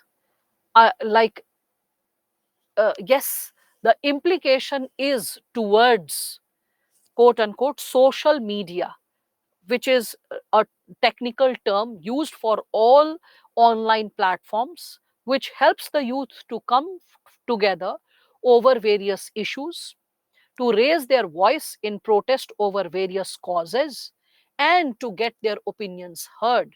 Full stop. Okay, the topic was, if you like reflect upon it, the topic was social media and its impact over the youth. Okay, social media तथा युवाओं पर उसका पड़ता प्रभाव. Okay, so this is what he had written. All those students who understand Hindi, I'm just briefly narrating the 5 sentences in Hindi, so that because he was a Hindi medium student, so that you can connect with what he had written. ठीक है, सो दिसंबर माह के किसी सुबह सुबह 10:10 कुछ वरिष्ठ नागरिक इंडिया गेट के पास धूप सेक रहे थे. कुछ ही मिनटों में देखते ही देखते सैकड़ों की संख्या में युवा इकट्ठा हो गए. इतने सारे लोग कहां से, क्यों और कैसे इकट्ठा हुए, question mark. And then he changes the para and then he writes, इसका जवाब है वह नन्हा सा राष्ट्र जिसे पैदा हुए मुश्किल से 10 वर्ष हुए हैं, लेकिन उसकी जनसंख्या भारत और चीन के बाद सर्वाधिक है. जी हाँ, तकनीकी भाषा भाषा में हम उसे सोशल मीडिया कहते हैं, जिसके माध्यम से युवा अपनी बातों को प्रस्तुत कर पाते हैं, विविध मुद्दों पर इकट्ठा हो पाते हैं और अपने मंतव्यों को साझा कर पाते हैं। पूर्ण विराम। And the topic was social media तथा युवाओं पर पड़ता उसका प्रभाव। All right. So I hope all of you are able to understand that how a student is able to create an imaginary situation out of this topic. Majority of the people will have a tendency to write social media is associated with various online platforms which facilitates the youth to share images, pictures, photos, ideas, and perspectives. There are various platforms today connected to formal and informal conversation. LinkedIn can provide professional contacts, whereas this is how people write. That's the standard pattern of writing about social media.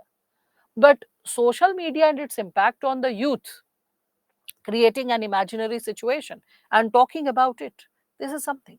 Now, the statement which he wrote that it is a nation which is barely a decade old. Now, the thing is, a nation is different from a nation state. A nation is actually a group of people having a common shared sense of idea. That is what nation means. Like the Kurd community. Kurds are present, you can see, in Iraq, in Iran, okay, in Turkey, in Syria, four places, four countries. They are a nation, not a nation state. Nation state whereby sovereignty is there, it is recognized as a country. Nation is whereby you have a shared common sense of belongingness, common sense of idea. Okay, but you don't have necessarily a geographical boundary or geographical territory. Okay, so nation is that shared sense of belongingness and feeling. So and in 2016 the total strength of social media had crossed barely 1 billion, and at that time India's population at that time was considered to be 1.29, and at that time China's population was considered to be 1.4. So it just crossed 1 billion. So the data and the facts and insights which he wrote was associated with that. All right. Like Balochis are a nation in Pakistan, not a nation state. They want a separate identification. In India, you can see that with Manipur or with Nagaland, or sometimes you can find it in Kashmir, or you can see the Khalistan movement or the Dravid Nadu movement. All these are nations, but not nation state. They aspire to become a nation state. Okay. So that's something which you need to understand, the difference between nation and nation state. So explanations were like, this is how the explanation was given, and this is what it implied. All right. So it means we can make our own story. Yes, you can create your own, we can say, anecdotes. The only thing is, again, with respect to anecdotes, it should be relevant. Okay. Relevant, short, impactful. That's when you are speaking of it. Relevant, it should be connected to the topic, it should be short, and it should be impactful. If these three qualities are maintained, then anecdotes deliver the profound message. They land well, they create a definite impact associated with what needs to be communicated. Formed on the basis of combination of shared features such as language, history, ethnicity, culture, and territory. Yes, Neetu, definitely, right? So I didn't understand the formation of nation a decade ago. Oh, the formation of this nation a decade ago, he just played with the words. Okay, he played with the words. That the social media, I mean, social media, he was writing in 2016. Please understand that. So in 2015-16, social media was not so popular. I mean, I was using, if I mean, because your generation cannot connect with this idea, I was using a Hotmail and Gmail and USA Net in 2002, 2003. There was only the presence of sending an email. Orkut, etc., came into existence 2006 or so. 2007 in India, students started using it. Okay, then Facebook came in 2009. So please understand that when we are talking about social media, the presence of it globally connecting the youth together was actually barely a decade old. All right. So I hope, Santosh, you are understanding it. So formation of it was just a decade ago. That's what he implied to say. Now, anyway, so it was written in Hindi, and when I read it, I was like, good, that's great. Anyway, quotations also, with respect to it, please remember quotations can be simplistic and interesting, because I was discussing this Hindi example. There was this student, she was not my student, she was my cousin's student. She was all India third rank, Kiran Kaushal. So she had written a very profound quotation. The topic, like, it was a popular quotation known to everyone, okay, but the way she communicated it was very profound. So the topic was impact of globalization on vulnerable sections of the society. On this topic, she had written, like, a lot of segments. I'll just share the last half where she is using the quotation. So in between the content, she was writing that in the process of globalization, consumerism and materialism unfolds, uh, uh, as quoted by Shiv Khera, that in the rat race, let us never forget that the winner is always a rat. Hence, let us not lose our identity in the process of participating in the rat race of globalization. Okay, so when she quoted Shiv Khera, that in the anomaly, the tragedy, okay, so the anomaly of, matlab, इसको हिंदी में अगर बोले, because she had written in Hindi, she had written that वैश्वीकरण में चूहों की दौड़ जैसी स्थिति हो जाती है, और चूहों की दौड़ की सबसे बड़ी विडंबना है कि जीतने वाला भी चूहा होता है. Okay, so the anomaly of a rat race is that the winner is also a rat, under quotes this sentence. Very simple sentence, but when you read it, you can visualize, and it has a profound impact, because you can have that little smirk or a smile on your face that, oh yeah, that's so very true.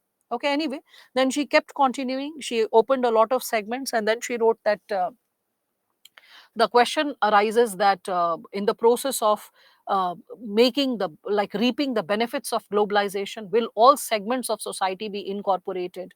Will we be able to take care of the rural areas as much as urban development? Will the idea of development be realized by all, at all times, whereby everyone is a competent participant in the mode of development?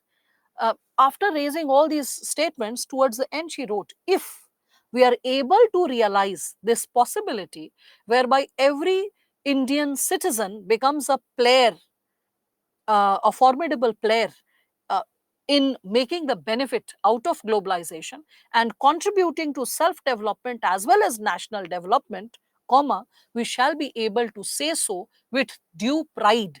We shall be able to say so with due pride. Okay, as, and then she quotes Iqbal, putting a dash, he writes down, सारे जहां से अच्छा हिंदुस्तां हमारा, हम बुलबुलें हैं इसके, ये गुलसिता हमारा. Okay, so she quoted Iqbal, and that landed so well, because the day we all will be able to reach the coveted goal of development, every human being is able to realize his or her potential.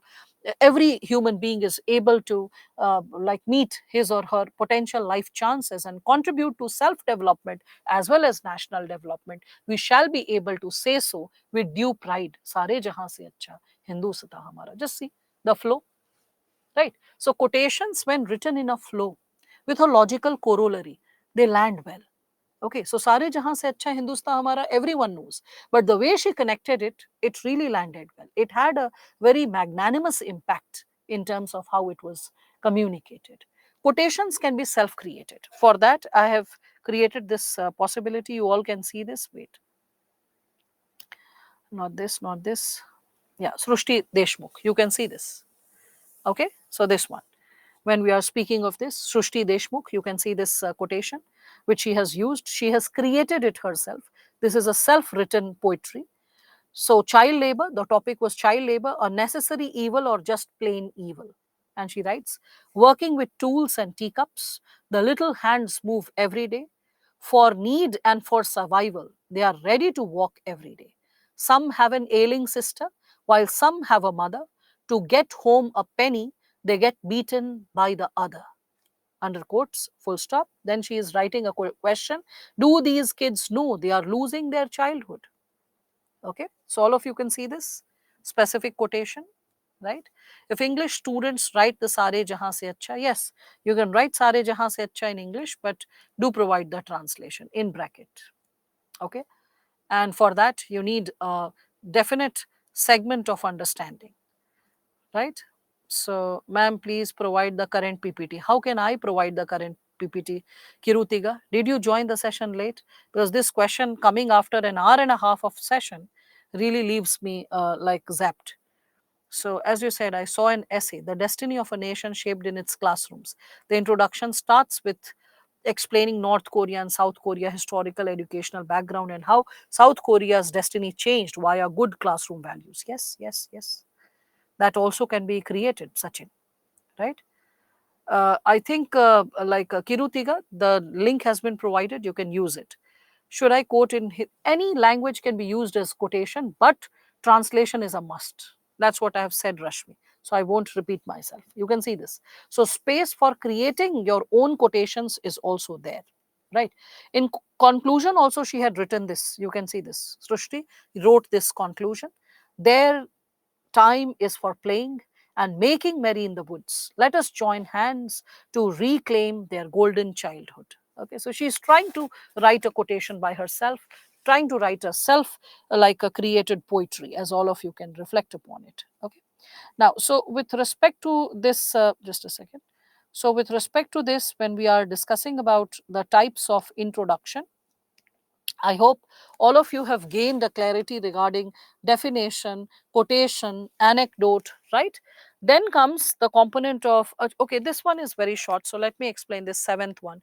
Few of you were confused. Generalized overview to a specific discussion. What is it? This is the pattern of NCRT. We can say the pattern or writing style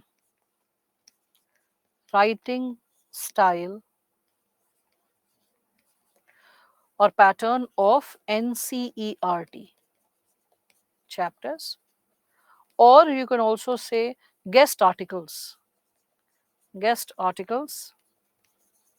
or article, rather I should write editorial. Okay, so guest editorials in newspapers. What's the mode? What does it imply? So generalized overview, in the first para you are giving an overview of the topic, that what are you going to discuss, what segments you are going to discuss. Okay, so you are giving, like, so for example, education as it should be. So suppose someone is starting that with let's say definition or quotation of education, and then the person is writing that the process of education needs to be understood from the tools, the methods, the techniques, the players, the challenges, and the solutions needed for it. It is then only that we can have a formidable understanding about the purpose of education and the impact of it at grassroots level for all. Full stop. Then changing the para, we can expect the person will be talking about the tools, the methods, the, like, the players means who are the human resource related to education, the challenges, like different paras will be devoted for these different segments. So one para will be discussing about challenges, some para will be discussing about suggestions. We can expect that. So this is generalized overview. When you present an overview of what you are going to discuss in the future paras, and then you are taking up specific discussion para after para. I hope everyone is understanding the seventh point, right? Is it clear? Yes, is it clear? Fine. So, generalized overview to specific discussion. Great. As it is getting clear, then we can also understand the component of historical, startling, all these segments. But let's take a break. So, we have covered 4 segments, 4 are left. We'll take a break. I'll be able to complete this for sure today. Types of conclusion is barely a 10 minutes discussion. The moment you understand types of introduction, conclusion falls in line. Okay, so you'll be able to complete this area today, hopefully. So let us meet after a break. Let's take a break. I'm just putting the segment of break. So it is 6:43, and let's take a 15 minutes break.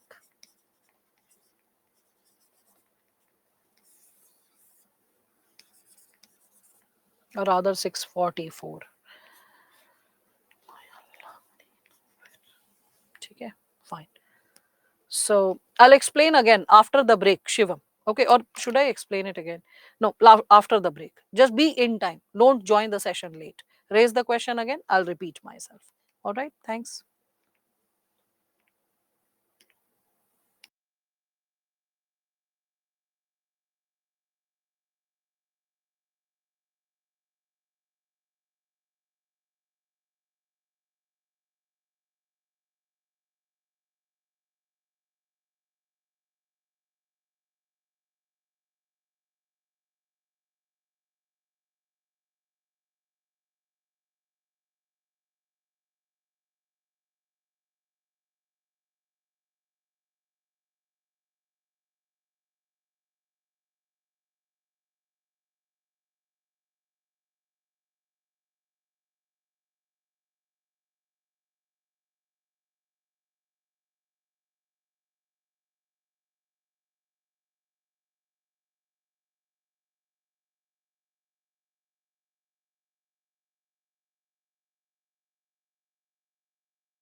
All right, welcome back, all of you.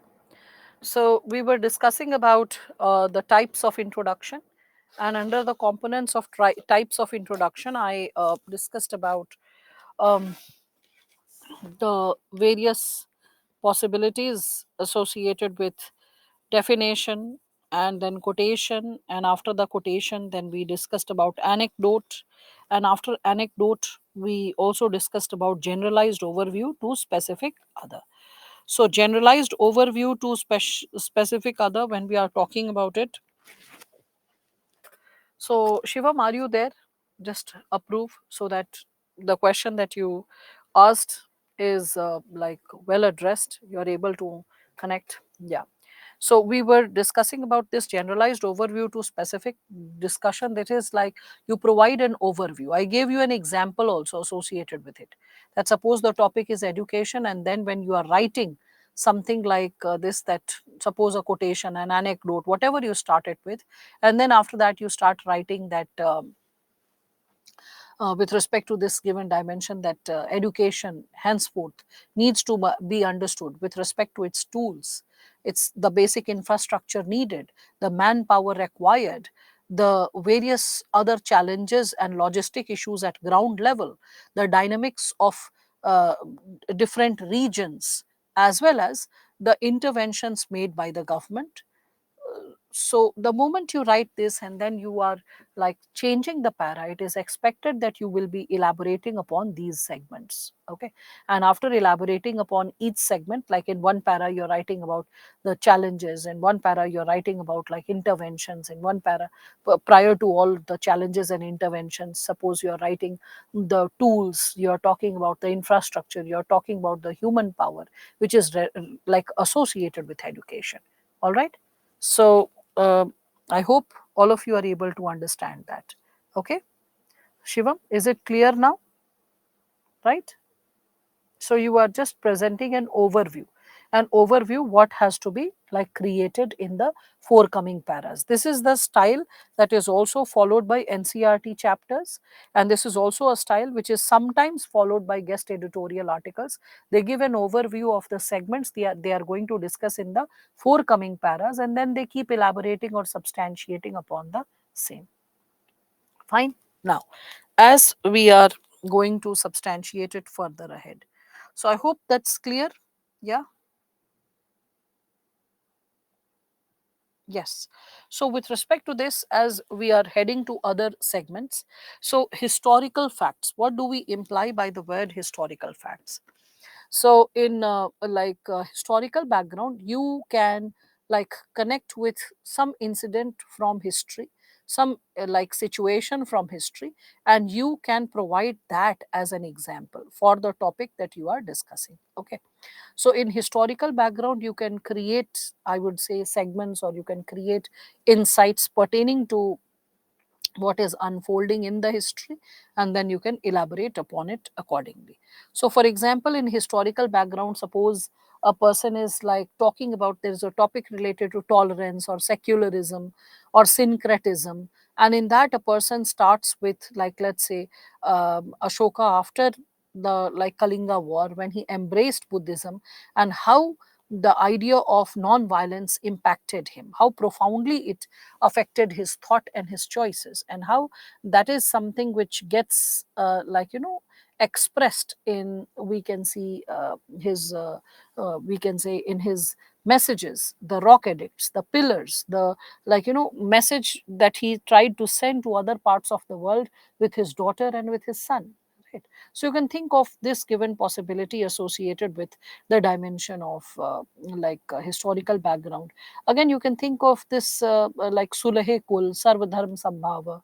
So Sarvadharm Sambhava coming from ancient India. You can think of the component of Sulhe Kul, or we can consider when like Akbar started this Sulhe Kul, or when he spoke of the possibility of maintaining harmony and peace between different religious communities. So, when you are quoting all of it, okay, that can also act as a profound introduction related to the topic of, we can say, tolerance or peace or syncretism or secularism as a social cultural experience in India. Okay. Again, further, other than historical background, so you can quote history related facts, the profound and popular ones, the established ones. Do not pick any sensational or controversial example. See to it the balance is maintained. Then comes the idea of startling facts or startling information. What is this startling fact or startling information?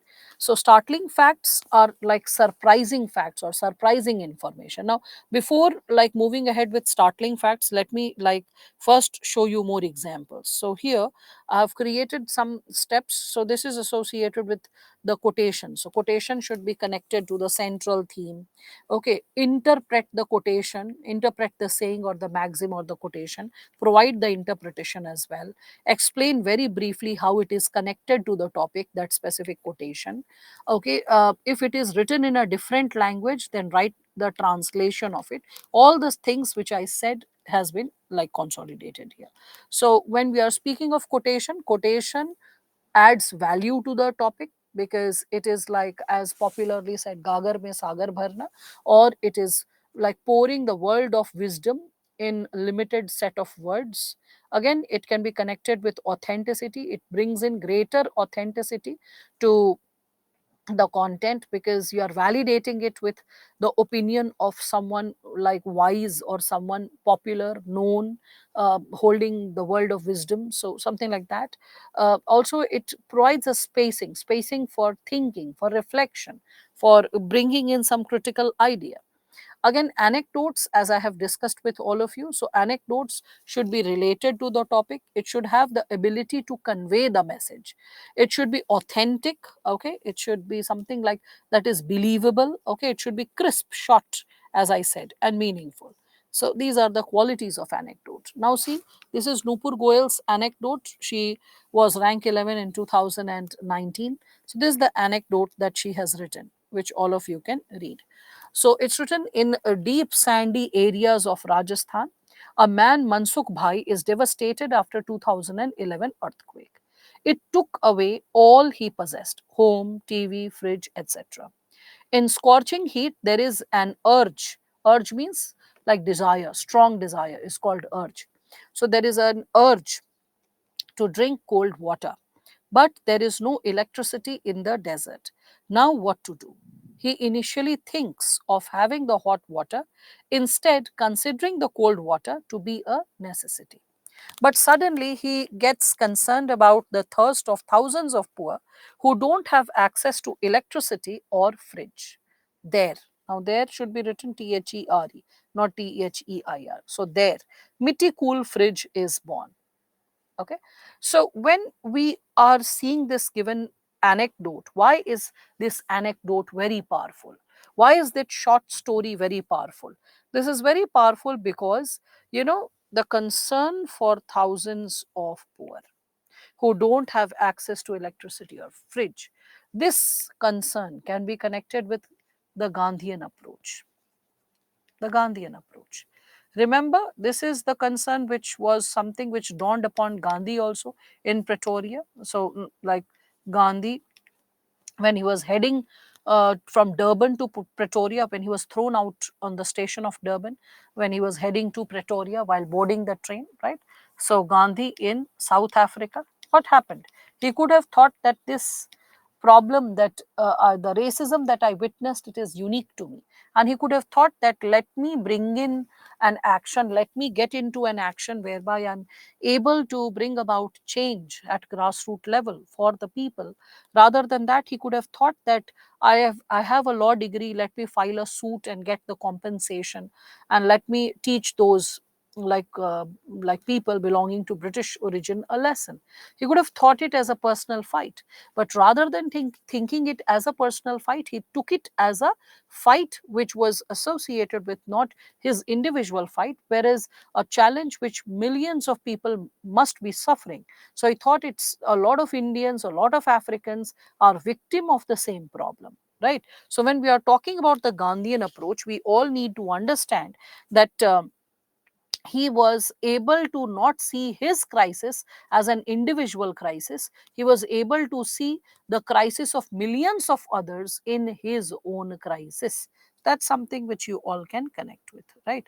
So when we are talking about the Gandhian approach, that is something which we all can see is there in Nupur's introduction as well, that whereby she says that Mansukh Bhai is concerned about millions of others, thousands of others, whereby he considers that a lot of people like him are unable to have access to electricity or fridge. So the thirst is not something unique or specific to him or his family. Something needs to be done for hundreds and millions of others, right? So that's what. How can we write this introduction in imaginary? You keep reading so many things happening in newspapers, magazines, a lot of social media channels which are inspiring stories. You keep reading all that, just make a gist of it, keep getting inspired. See what is building your ideas, perceptions and world is something that can qualify as what you are incorporating in the introduction. Okay, Saurabh is saying even when Gandhi gave up stitched clothes. Yes, yes, you can think of that as well. We have to remember too many quotations? No, you don't have to remember too many quotations. You have to remember a handful of quotations, that shall be more than enough. And there are a list of topics which are quite popular, so you can just memorize that. Remembering stories is not tough, because we are like human beings are story listening creatures. We get inspired by anecdotes and stories, so remembering that should not be tough. So confused to prepare as optional whether law, whether this is not the platform, Prashant, to discuss about optional. Okay, this is not the platform to discuss about optional. Briefly speaking, any optional is good optional with respect to what, like I would say, inspires you, what you feel like studying, because any teacher, including I, will be teaching the subject for 5 months or so, but after that what? After so called 90 sessions, 110 sessions, whatever, after that what needs to be done? Think, reflect. After that the journey is yours, it is your exclusive journey. You're fighting your own battle. So when you are writing your mains exam with that subject, you should be self motivated to read, you should be self motivated to update it, right? So rather than asking me, you ask yourself what is inspiring you. Can we quote in historical context, like history is the version of the past events and the people have decided to agree upon? Yeah. And history is also the narrative of the victor, the person who has won. That's also there, Santosh. So, right. So can we give anecdotes from real world? Yeah, yeah, that's there. There are three segments to anecdotes. If you remember, I have like created that and I have discussed that. If you remember this, see this. In anecdote, there is mythological, real life experiences, imaginary, femina, right? Historical background can also be that, like, if a topic can be explained in brief through history, very brief, very brief. Okay. Now, so, as all of you are able to connect with these examples, okay. So, introduction, when we speak of it, so not only he is like Mansukh Bhai, not only is it for Mitti Cool, okay. So, not only is it able to provide cold water but also consume no electricity, it comes as an answer to a dire necessity and a thought to help others, right? So I hope all of you are getting an idea related to these types of introduction. Now before I move to types of conclusion, first let me explain the basic segments that we were engaging with. So after this segment of anecdote and historical background, I have discussed historical background also. Historical background, simple. Just remember incidents of history which are validated to the topic, which are connected to the topic. Write it well in a just manner, that shall be enough. Now, with respect to this, when we further move ahead and when we start working towards the segment of, like, let's say, the segment associated with, we can consider a startling information. So startling information can be related to, like, let's say all of you are aware of a lot of facts. So poverty, should I pick poverty because you people have done social issues recently? So should I give an example from poverty? Will that be fine? Will all of you be fine with it? Okay. So all of you are aware of, like, poverty estimates, right? So you all are aware that there are different ways of calculating poverty. All of you are like you have studied that, right? Okay. So, what are the ways of calculating poverty? Internationally, we calculate it through multidimensional poverty index. In India, in the past, we have been calculating poverty through the various, we can say, committees which have come up with their own methods of like calculating poverty, right? Yes, there have also been methods related to calorie intake. Okay, so when we are speaking of this given dimension, Hai. Anurag, before my session, I think there was social issues that was being taught. No worries, different batches are having different schedule. So we can also talk about the given segments. Okay, okay, all right, all right. I must have got confused with some other place like disaster management. Okay, disaster management was it. All right, fine. I must have got confused with respect to this. Now, let's understand this given segment. Poverty, I think everyone knows that, right? Let me just stick to the example, and that will be more than enough. So, like, let us say, when we discuss about the idea of poverty, we see that different committees and commissions have their own methods of measurement. So, someone tries to determine the below poverty line on the basis of income and expenditure, whereby, like, for example, C. Rangarajan committee suggested that any family which is spending less than 47 rupee per day in urban area and less than 33 rupee per day in rural area shall be treated as poor. Okay, so, like when we are considering this term, again, when we are considering the idea of poverty with respect to calorie intake, that in rural area, someone eating less than 2400 kcal, and in a urban area, if it is less than 2100 kcal. Similarly, when we talk about multidimensional poverty index, that also lays down 10 indicators associated with poverty, right? So the question arises, are we calculating poverty correctly? Are we identifying the BPL, below poverty line, correctly? As we have a tendency to support the poorer sections of the society with subsidized or free grains when we are aware that either they are unable to support themselves with the food grains, or we are aware of the given possibility that by providing food grains, subsidized food grains, they will be left with sufficient savings which can be utilized. Okay, those savings can be utilized for having better access to education or healthcare, right? So, after writing this given subsegment, as you write this given subsegment, and when you are writing henceforth, when National Food Security Act extends its benefit of providing subsidized food grains at 3, 2, and 1 rupee respectively, rice, wheat, and like coarse grains. Okay, then the question arises that are we identifying the poor sufficiently, whereby majority of the, we can say, indices, commissions identify about one fourth of India's population as BPL, whereas the benefits of National Food Security Act is extended to two-third of the population, like rural 75%, urban 50%. So, are we identifying the idea of poverty correctly? Are we identifying the intensity of vulnerability properly?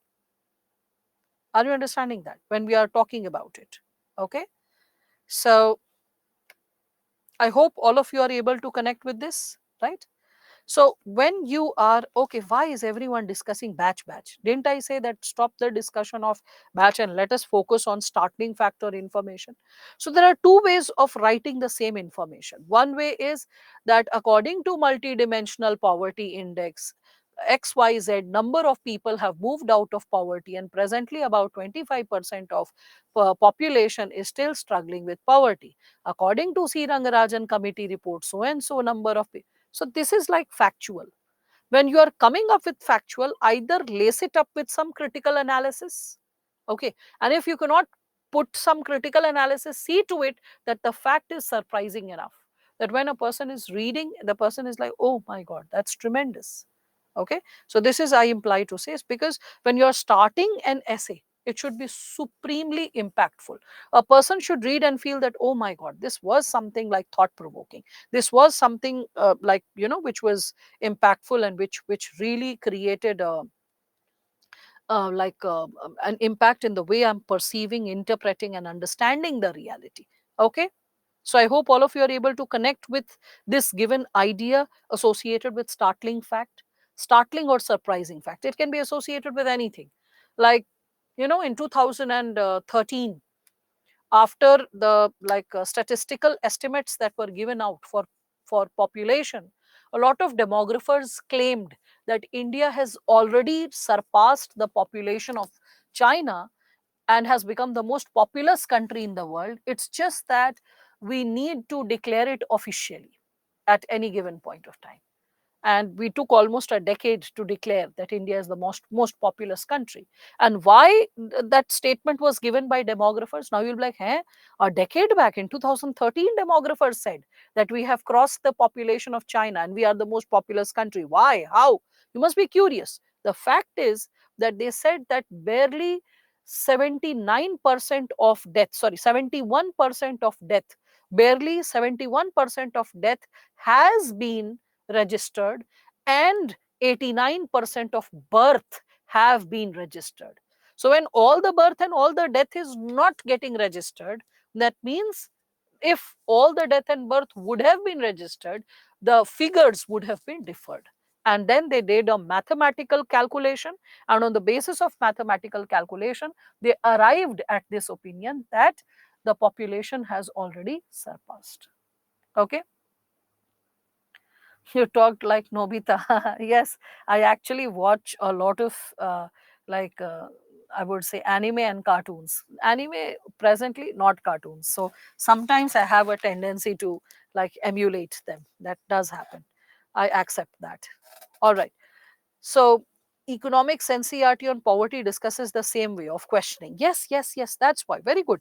Anurag, if you are able to recall that. NCERT also has this tendency to discuss, whereby it raises thought provoking questions and makes you think. It will give you facts, but not just plain dry information. Along with the facts, along with the information, it will raise a triggering question. That's the idea of writing a powerful introduction, whereby you are engaged with the content in an essay. Okay, so I think you all have like better understanding of this given segment as well. So can we write introduction by using combination of types of introduction? Yeah, yeah, people do that. A lot of people engage in this. They sometimes write a quotation and then they give a historical background, or sometimes they start with a historical background, then finish it with raising a set of question or questions. All that happens, Anuishka. So you can create a combination as well, right? Okay, so let's move ahead with the next subtype, that is raising a question or a set of questions. What do we imply by that? Now, raising a question or a set of questions. So, this is also a very interesting method which is used by like students in a profound manner. This is to open a set of possibilities which leaves the reader thinking. For example, you are writing something associated with education, and in the process of, Shivani, I've already told introduction, I mean, there's no word limit per se, but it can be one para also, it can be two or three paras also. But the only thing is it should be engaging, it should be connected to the core topic, and the main idea should keep flowing. And there can be different types also that can be combined. There are students who write introduction in 1.5 page as well, so that's perfectly fine. What really makes a difference is how you have engaged with the topic, how you have brought in the insight per se. Okay, so it's all about like how you are building the topic, how you are building the context. All right. Okay, one of you had asked how movie dialogues can be used. Let me just find out and I'll just like give you that example. Yeah, here it is. So this is Netrajit's conclusion. You can just see this. He has, one of you had asked that, ma'am, how to use a movie dialogue. See this, his conclusion. So the topic was, what is true education?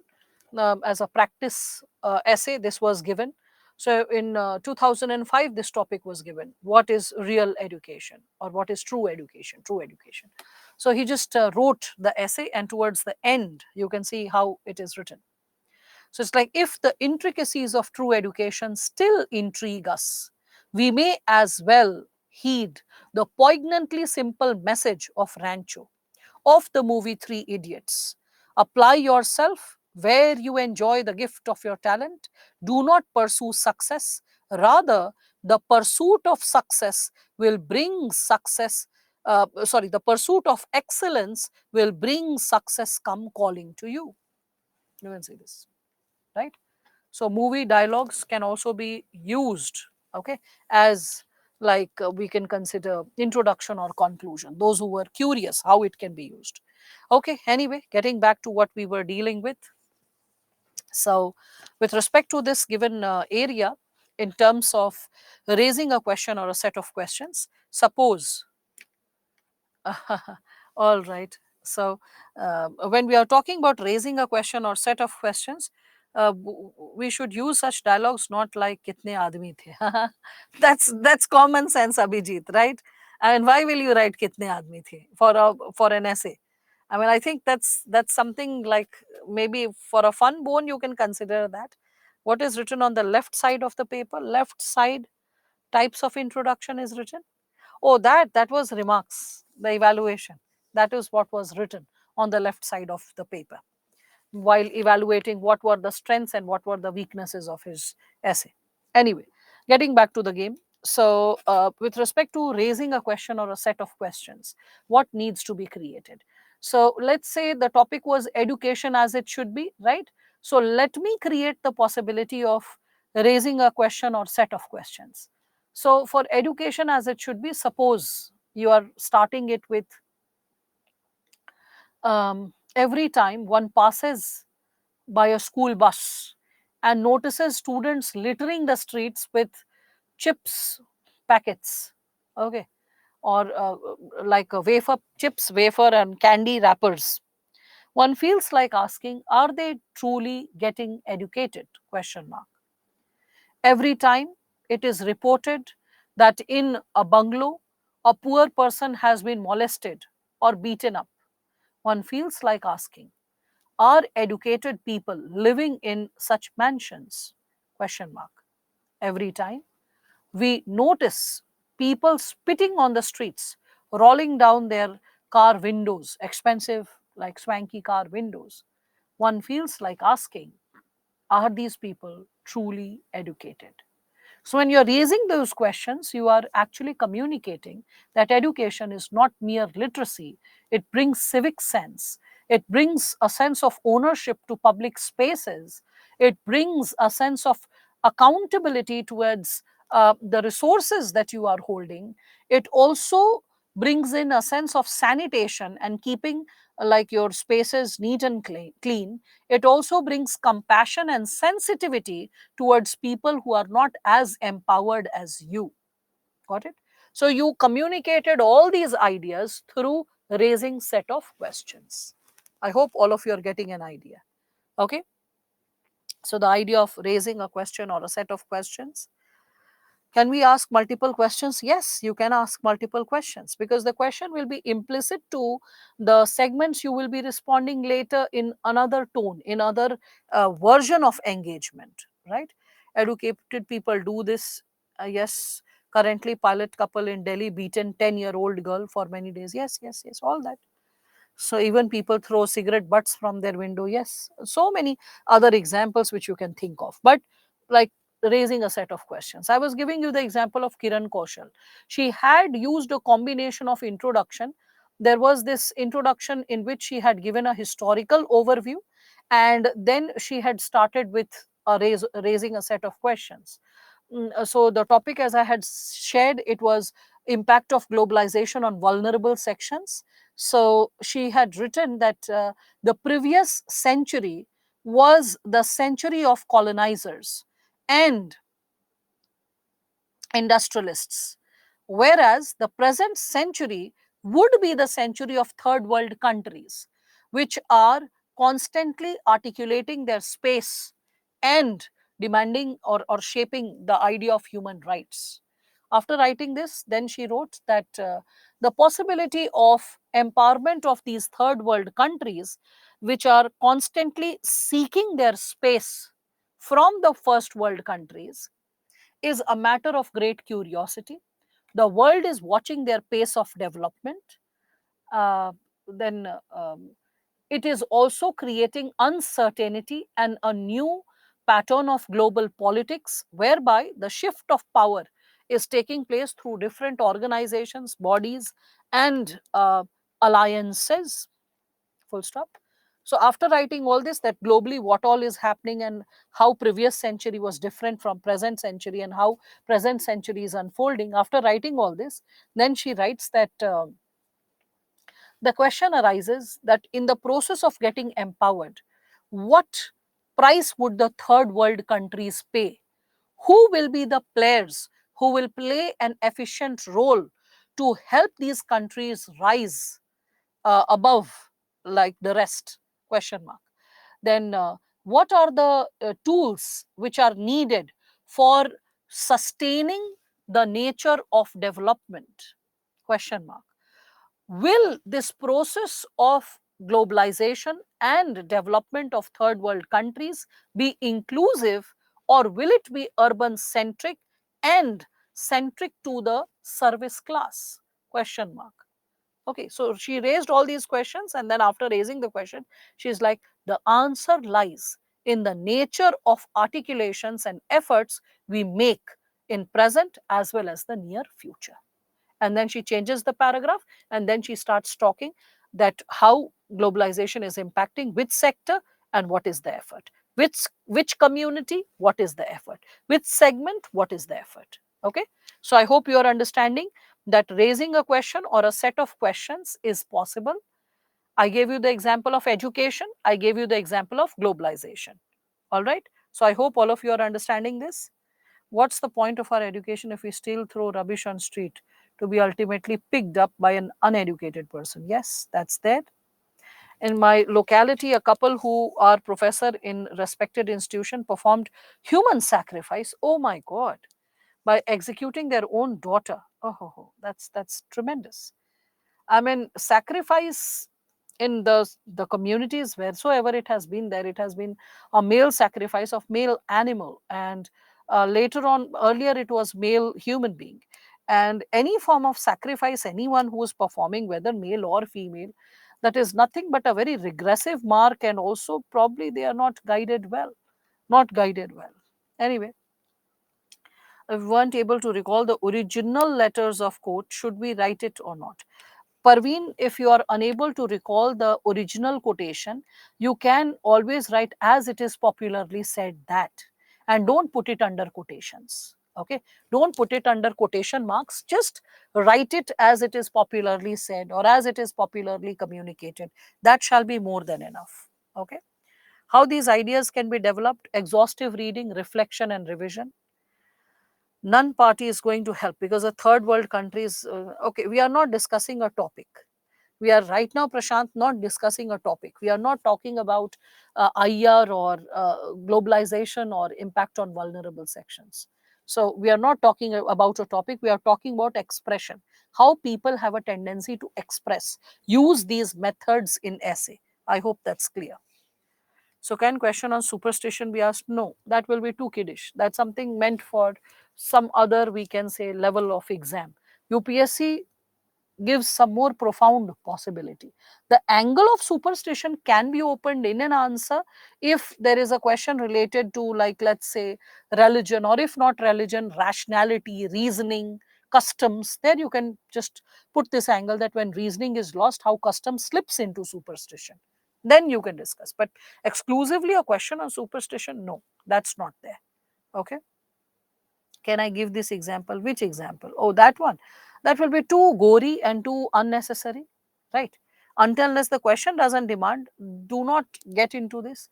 Still, if you want to do that, you can always write down not your locality. You can always write down that in X area it has been reported that, and then you can mention the incident. That's how you can write, Santosh. All right. So I hope you're understanding how to raise a question or a set of questions. I hope this area is clear to all of you, right? Now, with respect to conversation, how is conversation brought into action under the component of types of introduction? So, conversations play a very profound role and a very interesting role. Like, they can be really, really very engaging in nature. So, for conversation, what I can share or suggest is that keep the conversation short. Okay.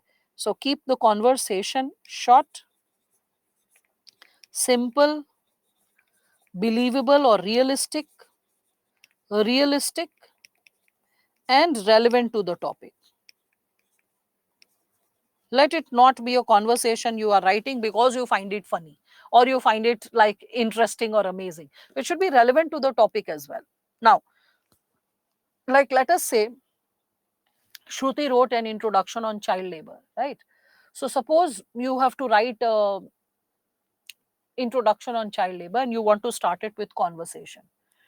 So with respect to this, when we are speaking of it, like let's say you end up writing something like this, that Ramesh and Suresh, after attending their social issues class, head towards a nearby tea shop or Agarwal sweets or something like that to have cups of tea and samosa.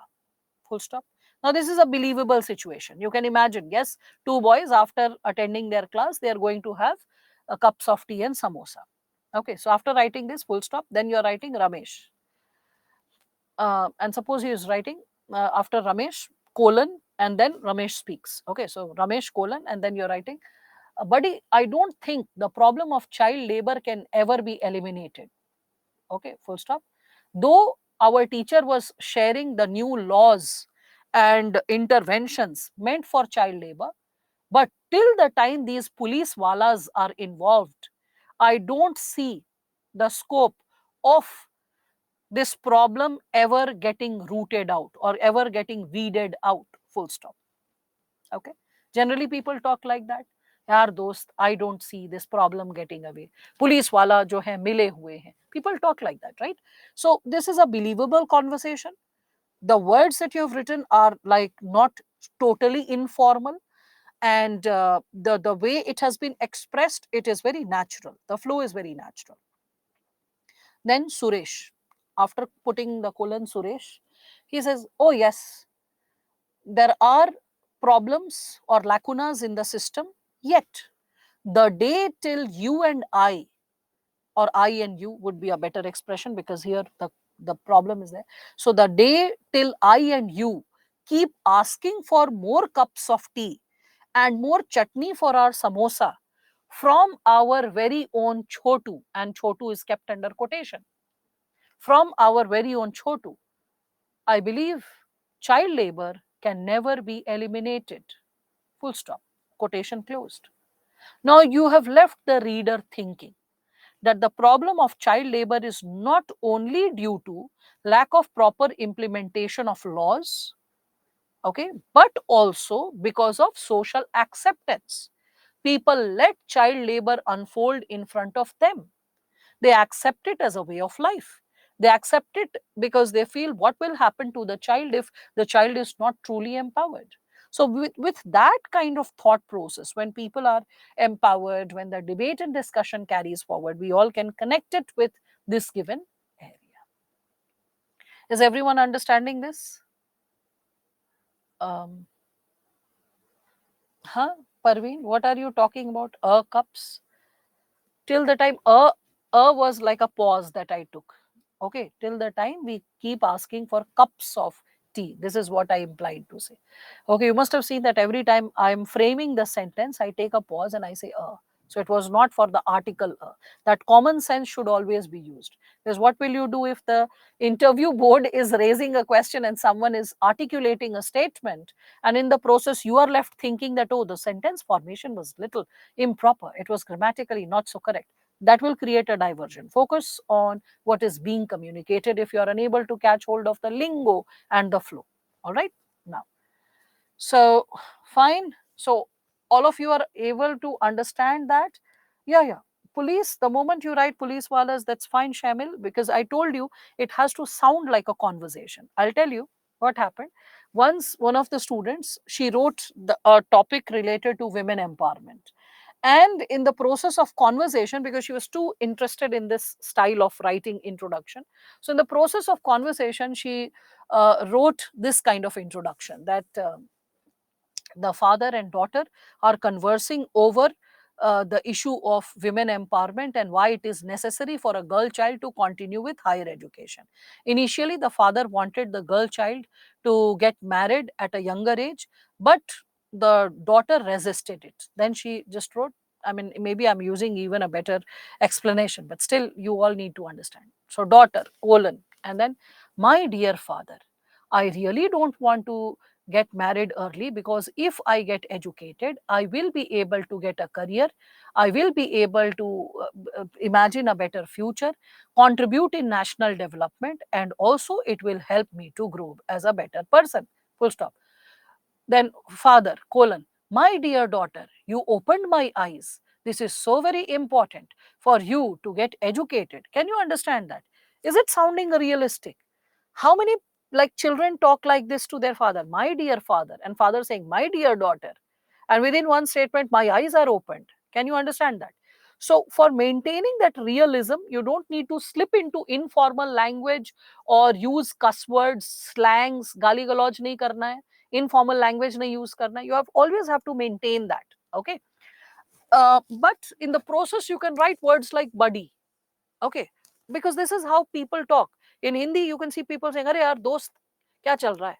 Okay, or yaar, kya chal raha hai? So this is what buddy. So you can use such reference words which are sounding the making the conversation informal, but not slipping into improper English. All right.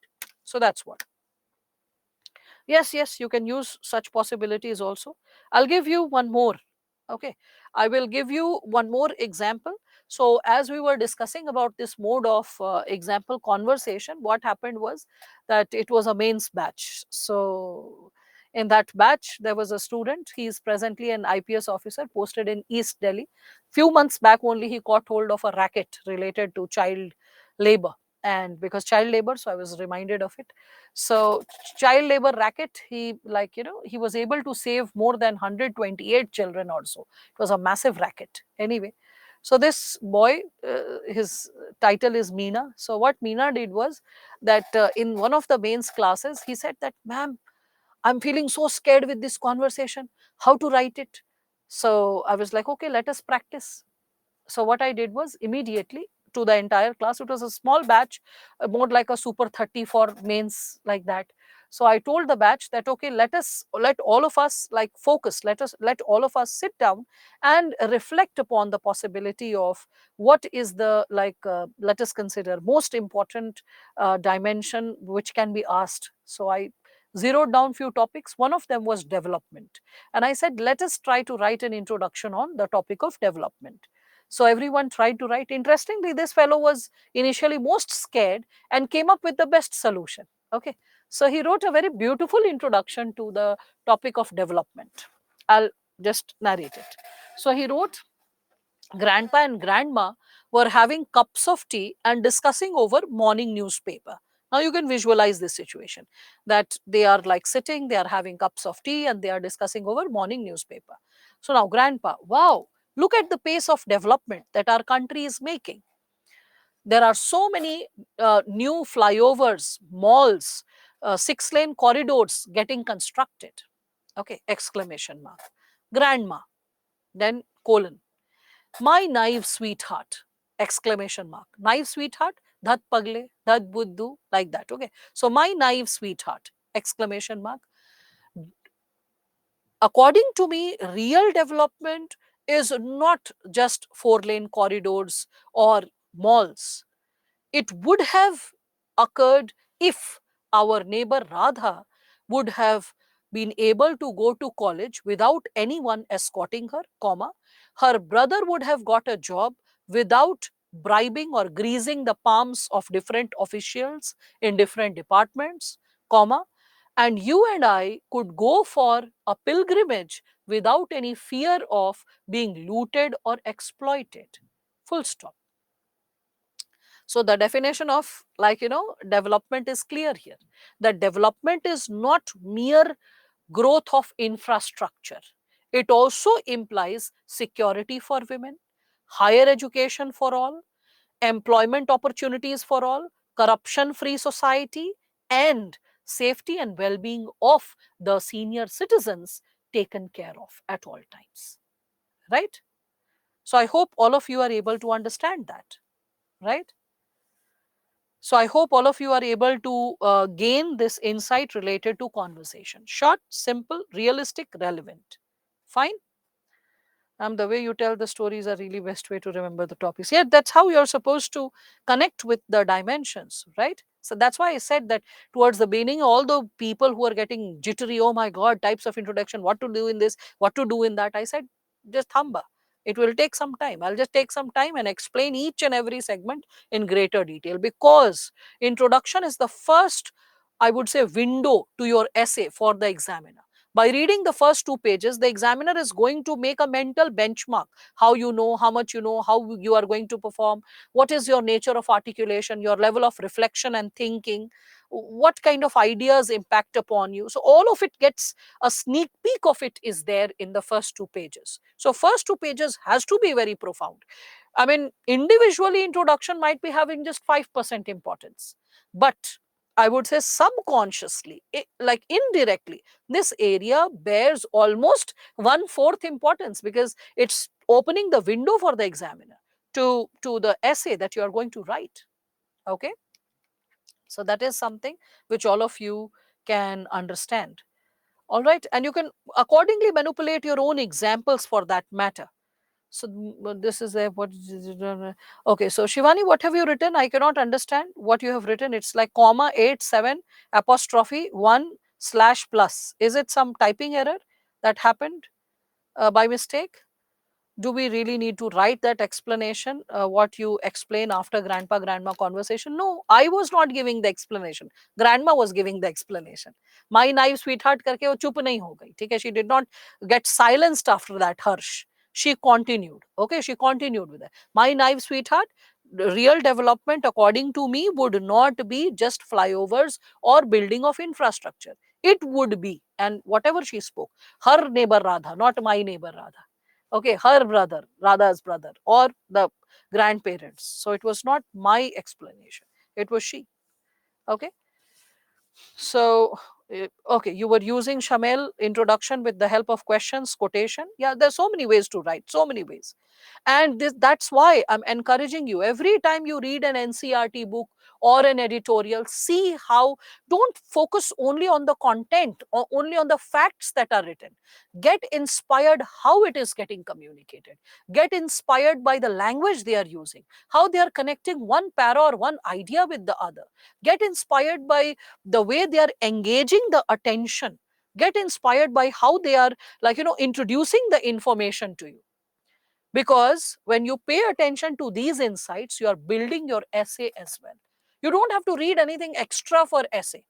But if you pay attention to the writing style of, like, guest editors who are writing editorials, guest editorial articles, you are paying attention to a lot of books which are there in your syllabus. I'm talking about NCRT, I'm talking about formal books. I'm not talking about M. Lakshmikant kind of books. They are less of books, they are more of notes, notes consolidated together. I'm not talking about notes, I'm talking about books, books as books. Okay, like for example, if someone is reading Development and Participation of Amartya Sen and Jean Drèze, okay, or like similarly, there are so many other books which, like I was discussing when we were talking about ethics chapter, like, sorry, ethics subject, GS paper 4, just like 2 weeks back. So I was telling you, do some bedtime reading, don't touch phone. The radiation is bad for your brain, it is bad for gray cells. Remember all that? Keep the phone away. So I was encouraging you to read books, and I was also suggesting books once in a while. So when you read those books, then you get inspired about how many styles and ways and methods are there. And suppose you are unable to read books, you are running short of time, you always have the opportunity to read NCERT. If nothing, then guest editorial articles. Even Yojana's editorial is written in an essay like format. Okay, so we'll be discussing that. I'll be showing you like few sources, and you'll be seeing that, and you shall be getting inspired later, not immediately. Okay, but just sharing this. So start reading the sources from a new perspective, the same, like I would say, sources which you have been exposed to earlier, but you have been only seeing it from GS perspective. Start noticing them from essay perspective as well. All right. Yes, introduction is like first impression is last impression. So why not make it impressive enough? So true. So in all these intro methods, which one is the best? They all are best. It's your penmanship which determines which one can you write in the most justified manner. Because different topics can have different types of introduction, right? So there's no end to education. Oh, that's interesting, Neetu. Everyone speaks about the world of wisdom as per their nature of expression and experience and exposure. Okay, because our grandparents are from the generation when early marriage used to take place. That's why such a suggestion. Don't take it too hard. You focus on your goal. As simple as that. So we need to respect our seniors, and we need to take it as a pinch of salt. How much soever is required to brew our own soup or broth. So when it is in moderation, we are brewing it well and we are tasting it well. The moment we take too much, that's something that damages the broth. So youth development, elderly safety, that part explanation. Oh, that was something which I was saying, Harsh. You don't need to write. If you want to write it, change the para and then explain that. Okay, that henceforth we can understand that that development is not merely associated with. So that is how you can explain if you want to, but after changing the para. Okay, so no problem, Shamel. We have the weekend batch 12th onwards, 12th of August. So you can attend that, right? Okay. So I think conversation method is heart touching to you. Great, great. Different methods, and they have their own impact when we speak of it. Okay. What actually, yes, UPSC is looking for is that, like, UPSC is actually looking for the very possibility of you being a seasoned person, a person who can reason out, a person who's a logical thinker, a person who's well informed, a person who's balanced, okay, a person who's sensitive yet balanced, knows how to exercise uh, the wisdom in precision as per the suitability of the situation. Okay. So just carve yourself as a beautiful human being, a balanced one, a logical one, a cool and calm one. Okay. So all the values which are required for civil services, which we studied, that's not just a chapter, that's a way of life. Try to imbibe it in your personality. And as you keep working towards it, and as you keep thinking about that specific dimension, and keep building those segments, it starts impacting everything. The way you read, the way you update, the way you reflect, um, everything. The entire process of learning gets impacted. Now, let us reflect upon this given subsegment, this one segment which I missed out by mistake. Um, in anecdote, you can also talk about childhood stories. Childhood stories that can also be incorporated. So, what is this segment of childhood stories? Okay, philosophical essay. I told you, Abhinash, there is a full-fledged lecture devoted for philosophical essay. We are maturing to it, right? So you are better than what you were on first day or second day today, right? So every day is a step ahead to it. So not tomorrow. Tomorrow again there is the segment devoted to debatable essays and organization of essay. Day after tomorrow we'll be dedicating to that segment. All right. So bit by bit, let us graduate and mature to the area of philosophical essay. Now, when we are speaking of this, I can also give you an example of childhood stories as introduction. So childhood stories as introduction can be like, let us consider, yeah, you can use a lot of stories like femina, as you're saying, Shibi Raja tales. There is Hitopadesha, there is Panchatantra, there is Jataka tales, there is like Vikram Betal, tales. There are so many tales. I mean, I told you, human civilization and people across the world are story listening like animals, and we really love to listen to narratives. We build our sense of understanding and wisdom through narratives.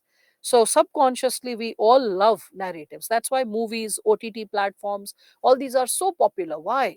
The reason is this: our idea of getting entertained, and also we are left thinking philosophically, we are left reflecting when it is simplified, especially through anecdotes and stories, right?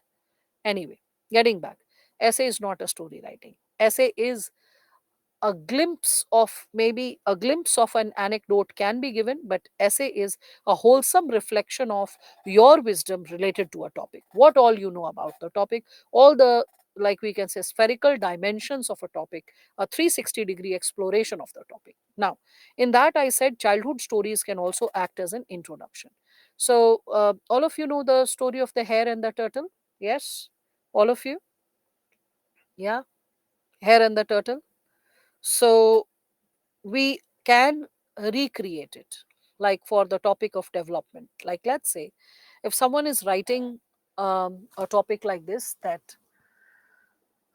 um, every time as a child the story of the hare and the turtle was narrated, it brought down shivers. Bacha to dar jayega na, a child can get scared. It brought down shivers. What if the hare would get up, comma, will the turtle have a fair chance to win the race, question mark. What if there is a stream before reaching the goal? Even if the hare is very fast, will it have a fair chance to win a race? Question mark. Because if there is a stream, definitely the turtle can swim, not the hare, right? So, question mark. So, three statements you've written. Fourth statement: our society is full of hares and turtles with different capabilities and caliber. Hence, it is essential that when the turtles are left behind, the hares carry them on their back, and when the hares are unable to swim and cross the stream, the turtles carry them on their back, so that the coveted goal of development is reached by both. Full stop. I hope all of you are able to connect with this. Okay, so childhood stories can be recreated. I generally say this, that it creates a Ratatouille effect. Have you watched the movie Ratatouille, also popularly called Ratatouille? So yes, few of you have watched it, few of you have not watched it. So very briefly, if it can be said, there is this little rat which is an expert chef, and there is Linguini, a young boy, a like late teenager or early 20s boy, and this rat gets into the hat of Linguini, the chef, and instructs him how to cook properly. Somehow the case gets reported, and one of the celebrity critiques, food critiques, comes to visit the restaurant, and on the basis of the review of the critique, it is going to be determined if the restaurant will survive or it will get shut down. And then the rat prepares ratatouille for the uh, food critic who's come. And even Linguini is surprised, why am I preparing ratatouille? Ratatouille is like, let us consider in India, a food critique has come to your home or to your restaurant, and you should be preparing the best dish you can, and you end up serving khichdi. Okay, so ratatouille is like that. It's like baked vegetables in a specific tomato sauce, tomato paste. Okay, so when ratatouille was served, okay, then what happened was that like this man, the food critic, he is left thinking about his childhood, dreaming and recalling his childhood, and his mother, who used to come from the field all sweat soaked, tired, and he used to come back from school, and she used to prepare a fresh pot of ratatouille and serve it to him. So as he starts eating ratatouille, he is soaked in the memories of the past. He's so like impressed by the ratatouille that he writes an amazing review, and that is how the restaurant is able to survive. This childhood story, or any childhood story, can prove to be your ratatouille when you're writing the example by connecting a childhood story with the, like we can say, the topic. and a relevant one, mind it, a relevant one, then the examiner can have that little smile on the face, can be like, oh, that was a very interesting twitch or an interesting take on the topic. It was a very interesting twist, whereby the child is, like, bringing in a lot of relevance and interesting insights related to this topic. And that is something which can help you get amazing marks. Like, for example, the thirsty crow. We all know the story, right? And suppose someone is writing this, that um, the condition of the vulnerable sections is like the thirsty crow, whereby the limited resources are not reaching out to them.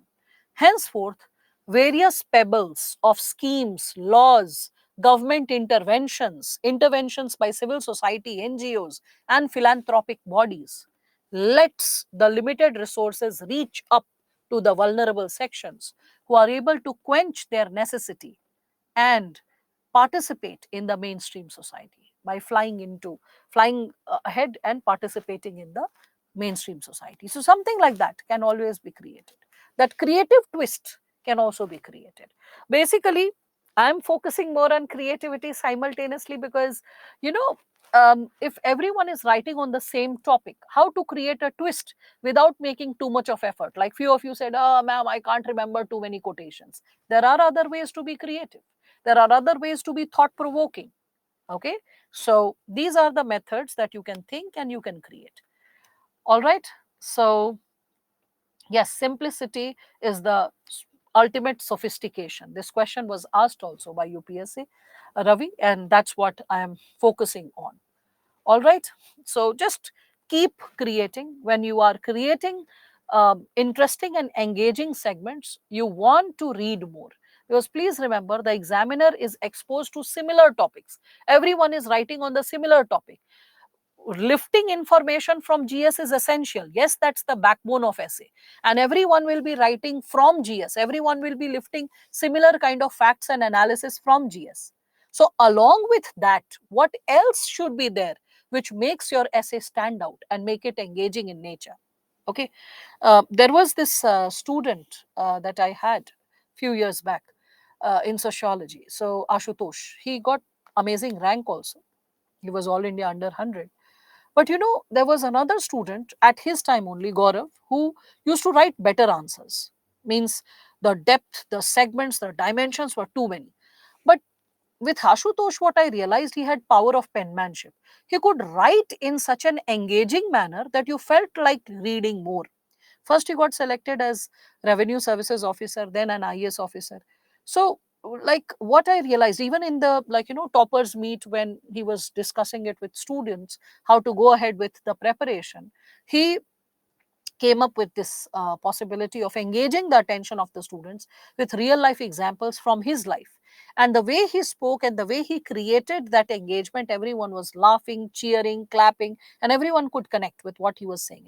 And it was very encouraging. So, what I noticed was that he had the power of the gift of gab, the power of engaging the attention of the students. Like, and that was because of the simple reason that he could, like, create better visualization. That was because he could create interlinkage between problem, like, topics. So interlinkage, engagement, interesting, how to, like, build a larger picture, the possibility of visualization, understanding the concept in totality and then simplifying it. All these are arts which you develop when you are revising more, when you are writing more, when you are practicing more in speech and in written. Okay, so this won't happen overnight, but with bit by bit, when you practice more, that starts articulating. Recall your childhood, the kind of language you had, and the language you had in standard 8th, and the language you possess today. There is a quantum leap, right? And that has happened because of the systematic efforts, consciously and unconsciously, you have made, right? So this time, as you are preparing for your GS portion, also simultaneously prepare for the same topic from an essay perspective as well, reflected from an essay perspective as well. This is what is advisable. All right, which one is more easy to write, philosophical or DE? What is DE? I don't understand DE. Pile. All right, so I draw a lot of lessons from Hollywood animated movies. Yes, yes, anything is possible. Anything is possible. You all could see that toppers are using those examples. Okay, descriptive. Well, do you get a choice, Payal, nowadays? You are getting philosophical essays, 8 on 8. So, where is the space and scope of like choosing between philosophical or descriptive essays? I mean, like, which one is more easy?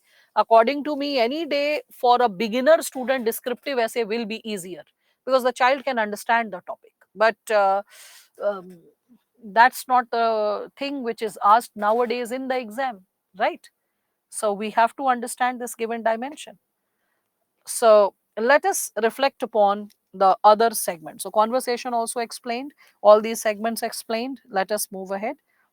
So as we move ahead with respect to this given area, anecdotes and stuff, so we can reflect upon types of conclusion. Now, types of conclusion, we all can understand first and foremost, all types of introduction, all types of introduction qualify as types of conclusion. Fun thing. Another thing, a conclusion can be in contrast with the introduction. A conclusion can be in contrast with the introduction, right? For example, you can consider this like, let's say, introduction, and let us say conclusion. Under introduction, we all can connect with, like, let's say, past oriented. So conclusion can be future oriented. Suppose introduction is diagnostic, it is diagnosing a problem, diagnostic. Conclusion can be prescriptive, prescriptive. Introduction is suppose realistic, discussing about a realistic aspect. Conclusion can be idealistic. Okay, idealistic, that is ideals which are pragmatic. Pragmatic means you can achieve them. Okay, so idealistic. So pragmatic and you can say based on larger human values, right? Then we can also consider a conclusion can be, I'll take up your questions in a short while. First, let me write. A conclusion can be based on larger ideals, larger ideals or values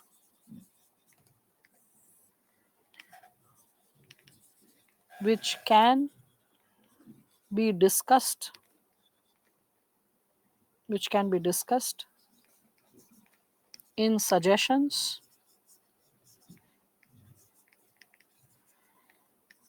or ultimate aspiration of the topic.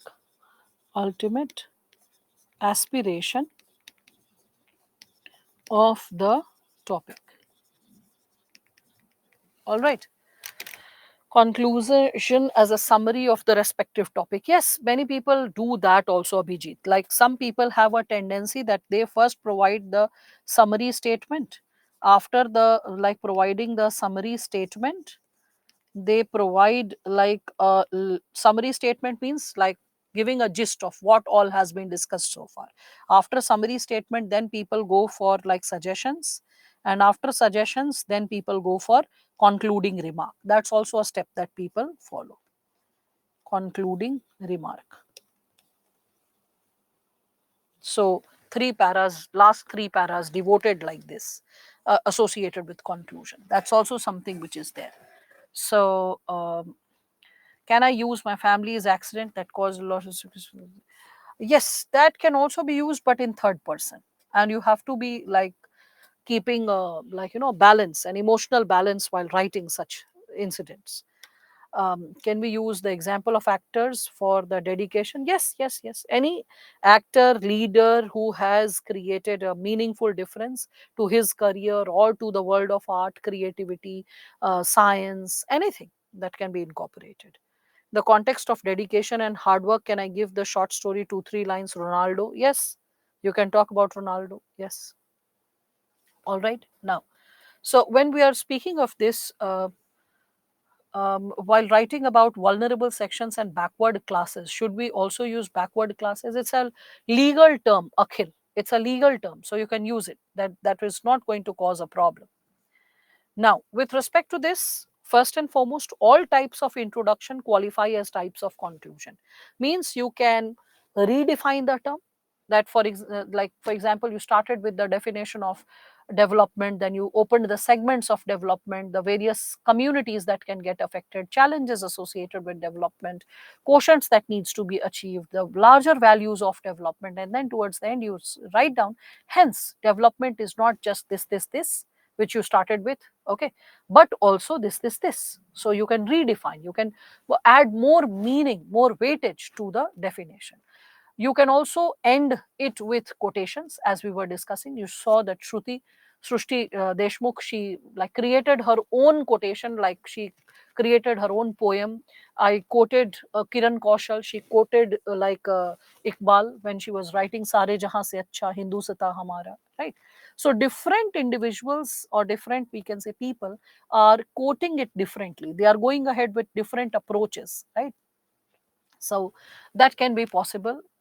You can, now the question will be, ma'am, can we really end like essay with questions? Yes, that's possible. You can always write down that, like, let's say education as it should be. So suppose you are ending it and you're writing that, now the question arises, will we be able to, and like, achieve these coveted goals? Will India be able to empower its teachers in this manner? Will we be able to like create this infrastructure? So you have written all those segments, question. Towards the end you are writing, the answer lies in the efforts of present as well as the unfolding of the near future by the various efforts made by the governments, like we can say civil society, the common citizens as stakeholders, at all, full stop. So you started, like, you ended it with a lot of questions, and you did not try to answer it immediately, because you gave a lot of suggestions, efforts, challenges, like efforts already being made, what more needs to be done, all of it you have given in the answer, in the essay.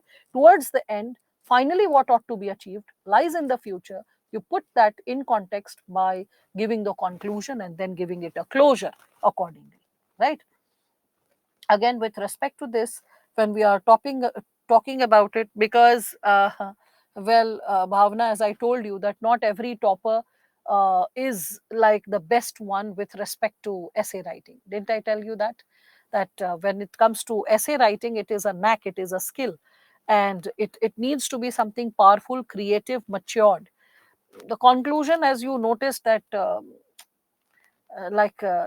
reclaimed childhood was fine, but let the children play in the woods, that was an improper expression, not so mature. So that's what. Okay. Anyway, so when we are talking about this given possibility of, like, let's say, types of conclusion, and when we are discussing about it with respect to conversation, so like, let's say that grandpa grandma conversation you have written now, because remember I had given you this sentence that the spherical expansion of a topic creates an essay. So suppose you have started with grandpa grandma conversation, then you are discussing about the dimension of development, how it is associated with different levels and then different sections of the society, and then you are talking about like let's say historically and present times, and idea of development in future and the challenges associated with it, and then the dimensions, and you're blending it with like let's say the different quotients, and then the larger values and ideals to be attained through development. Suppose you have written all that, all of it, okay, and then towards the end you're writing, henceforth when we'll be able to realize all these given possibilities, we shall be able to see that grandpa and grandma are able to go to pilgrimage fearlessly, or fearlessly without any thought of getting looted or exploited, okay, comma, all the women in our society shall be able to attain higher education without any fear of like getting molested or eve teased, comma, all the like youth in our society shall be, all the youth shall get employed without bribing, and the potential getting truly recognized, comma, such a society shall be a breathable space for all, which is letting everyone participate as per their we can say choice and skills, full stop. So when you started with a specific segment, and all the segments that you opened, you finally went back and merged from where you begun, okay, so that is also there when we are talking about the type of introduction with respect to like quotation, sorry, quotation I'm saying, with respect to conversation, okay, so that's how you can bring in a spherical completion when we are talking about it, okay. So I hope all of you are able to connect the types of introduction. Practice is the key, Sakib. Always remember, practice is the key. You are not the same when you are in standard 5 or standard 8. With every passing year, you have become better. And it's not the teaching, it is the exam which will be creating the issue of feeling the fear. Because it's the nature of questions which is being asked, and the level at which you need to ripen and mature is something which will create the kind of discomfort. But who said that there is always comfort in any bigger or larger than life target that we aspire for? Just think about it, that in your life, when you were learning how to walk, was it a comfortable situation? The moment you are born as a human being, it's all a struggle to grow better. The one who's not ready to grow better, not ready to take the pain, will not be able to survive. So if when we were crying, when we were walking against gravity, if our mothers would have got intimidated, ah, my child is crying, let the child not get up, let the child not walk, we won't have been able to like really walk. If she would have said, okay, okay, don't stand up, sit only, we would have become disabled. Please understand. So every time you're experiencing the strain and struggle, how to cope up, okay, Sakib, especially because you raised that context.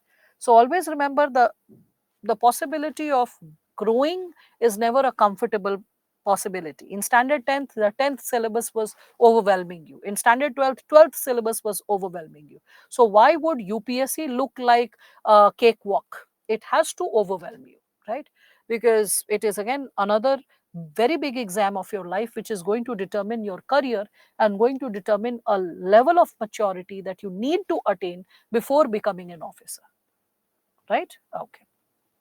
So now, so in the context of development, can we give example of Norway? Yes, you can give example of Norway, though my idea of development will not get only connected to Norway, because see, Norway, Sweden, Finland, like 6 months of an year being bright, 6 months being somewhere subdued in darkness, temperature and weather conditions are so hostile.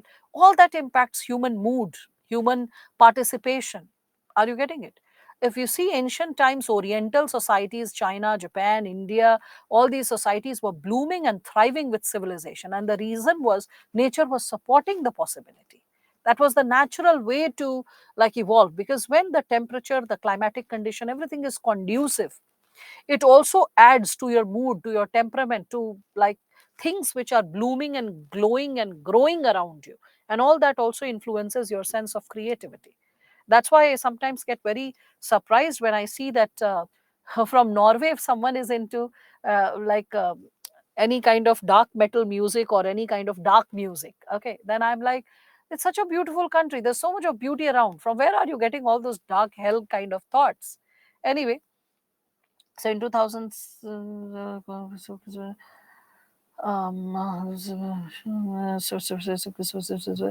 um, two paras and stopped in between. Everyone, oh, that's so amazing. That's so amazing. Like Lyran Lakapam.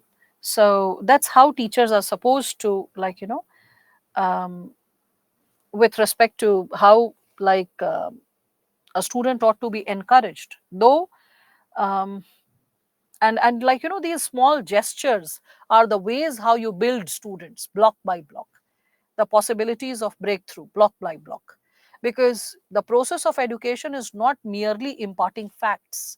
It is about fixing the approach, fixing the, I would say, the insight, the approach, the way the child is targeting the future, the vision of the child towards himself or herself. Okay, so that's what. Yes, you can quote freedom fighters also, Harshita. So uh, no, I don't have any channels, Neha.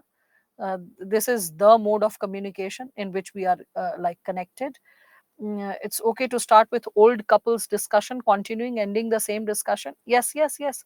Because you started with the quotation, the conversation, then you opened other dimensions relevant to the topic, and towards the end, you helped the reader recall the example, the introduction, and you are bringing a conclusive evidence to the example and then ending it. Okay, that if this is done, then we will be able to live the same patterns of development. So that's possible.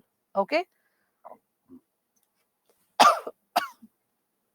All right, Sachin. So, can you please suggest some relevant topics? Relevant topics for what to use this story? There are different anecdotes. Different anecdotes can be used in different ways. All right. So, can we put the example by giving example? Suggestion. I mean, like, you don't need to write for example, but you can always lace it up in a better language, right? Yes, you can make a list of quotations. List of quotations will always be helpful. See, even if you are unable to reproduce the same quote, and suppose in GS you are struggling with an answer, you don't have enough content, you can always convert a quotation into a simplified language and add some more meat to the answer, right? So that's also there. That's how you plump up the answer. Okay, so quotations anyway help you, but you should not write quotations in GS. Remember that quotations in GS paper 1 2 3 is not advisable. Paper 4, yes, but in paper 1 2 3 it's not advisable. But if you're running short of content, in that situation, a thought provoking statement which is not written as a quotation, no, not that, but a thought provoking statement can always be introduced, right? Now, with respect to this, when we are further moving ahead, let us see something more. Okay, so in quotation, in this conclusion, see how Nupur Goyal is bringing in the, like, the conclusion. It's so thought provoking. I really liked this conclusion. I want all of you to read it and see. Simple yet effective. So, but innovation cannot be a panacea. Remember her introduction? Her introduction, Mansukh Bhai, inclusive growth. Okay, maybe I should show it to all of you so that you all can connect. See this. Innovation as a tool for achieving inclusive growth. Innovation as a tool for achieving inclusive growth in India. The statement is exclusive to India. Okay. Innovation as a tool for achieving inclusive growth. Focus is innovation being used for inclusive growth. Okay. And to this, when she is writing something like this, but innovation cannot be a panacea for inclusive growth. We need to move towards value based education so that innovation is used for good of the society. So value based education she is bringing in, that not only innovation can bring in inclusive growth, along with innovation we also need value based education so that the end result is good. It's up to us to make the next dynamite or atom bomb for destruction of all, or a satellite to help better communication. Innovation, along with values like compassion, humanity, morality, empathy, care, environmentalism, are the need of the hour. Only then we'll be able to realize our aim as given in the 12th five-year plan. And what is the aim for 12th five-year plan? Towards a faster, sustainable, and inclusive India. See this? Powerful? wholesome, connected to the topic, right? And not necessarily a quotation from thinkers or poets or this or that. See? So all sources are nourishing you for essay. All sources of GS are constantly nourishing you for essay. All you need to do is get inspired by it and create, right? Putting movie dialogues in conclusion is appropriate. Rashmi, were you missing in the class? Rashmi, I showed Netrajit's essay and I showed what is true education and Rancho and Three Idiots. Were you missing at that time? Because the question hints otherwise. So, okay, so that's what. Now, with respect to this, practicing is the key. The more you practice, okay, the more you get an idea associated with how to create a powerful segment of essay writing. Sometimes we remember the quote, but not the one who said it. That's okay, as popularly said, as it has been expressed. That's a way to express that, Niranjan, right? Can you share some essay in yes, yes, you'll find that, Sai, when we'll be talking about other forthcoming sessions, you'll find samples of a lot of people who have got selected, samples of their penmanship. Some will have very profound, like like I would say, grip over language. Some will be like simple yet organized. So different students have different writing style, and that is something that will like connect with this given possibility.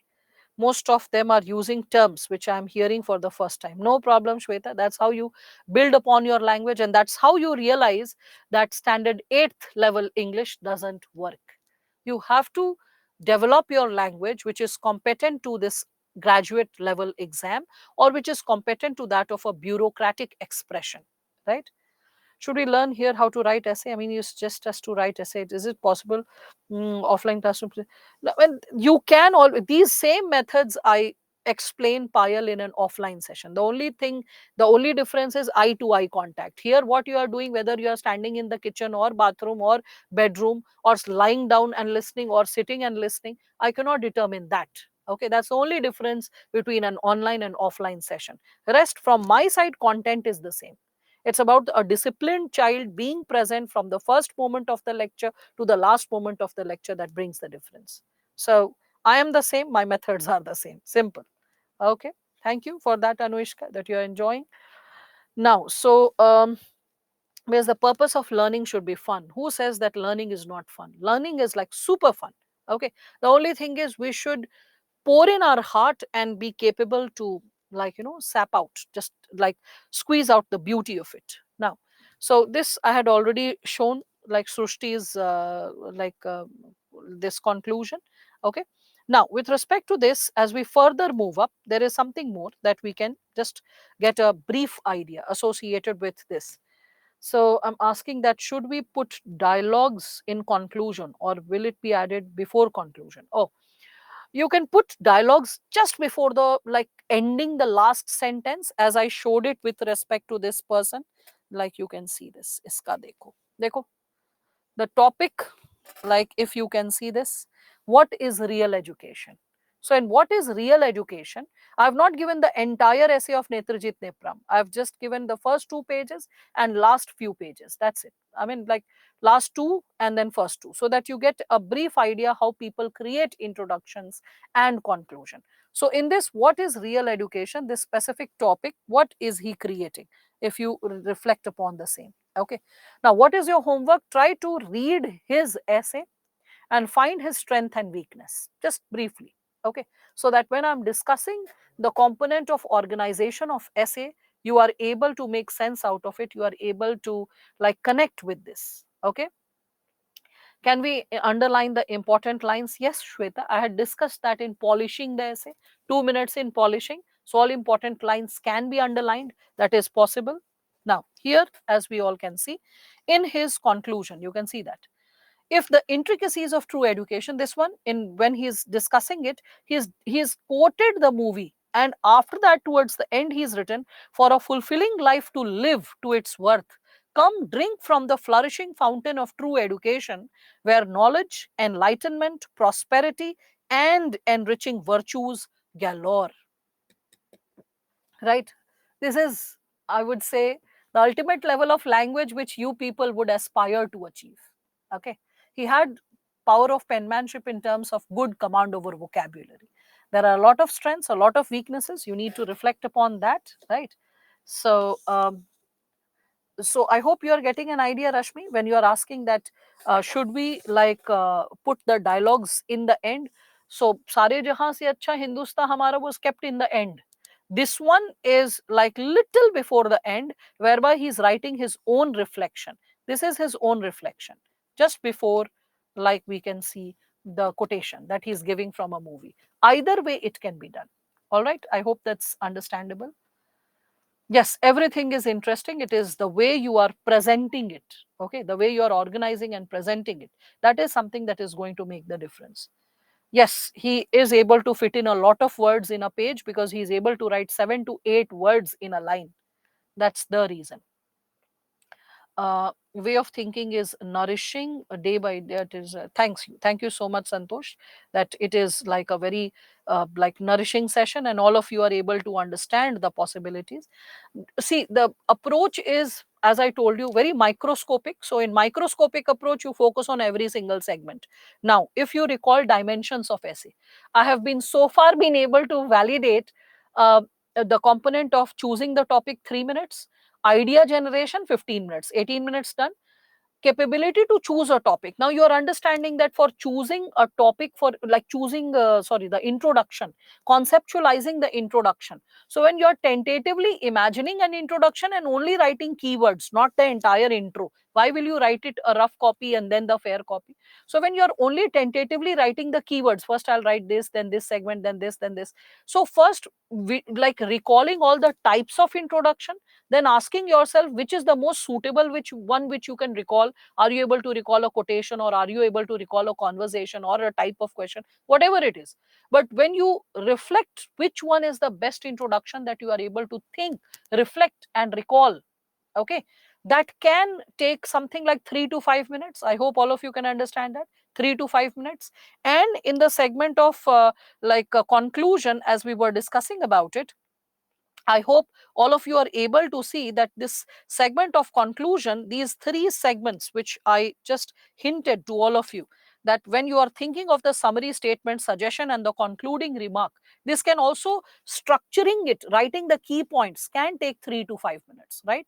So far I have been able to justify something like 21 plus 10, that is almost, I would say, 27 to 31 minutes to all of you so far. Okay, so the micro analysis is still going on. We will head to organization of essay and debatable essays tomorrow. That's my target for tomorrow. All right. So thank you, all of you. Good night and take care. And let's meet again tomorrow. Thanks a lot. Keep practicing. That's the key. Bit by bit, every single day. Keep practicing. I was not born with this language. I also learned this language. That's how we become better every day. And the scope of improvement is there for everyone, including I. All right. Thank you. Good night.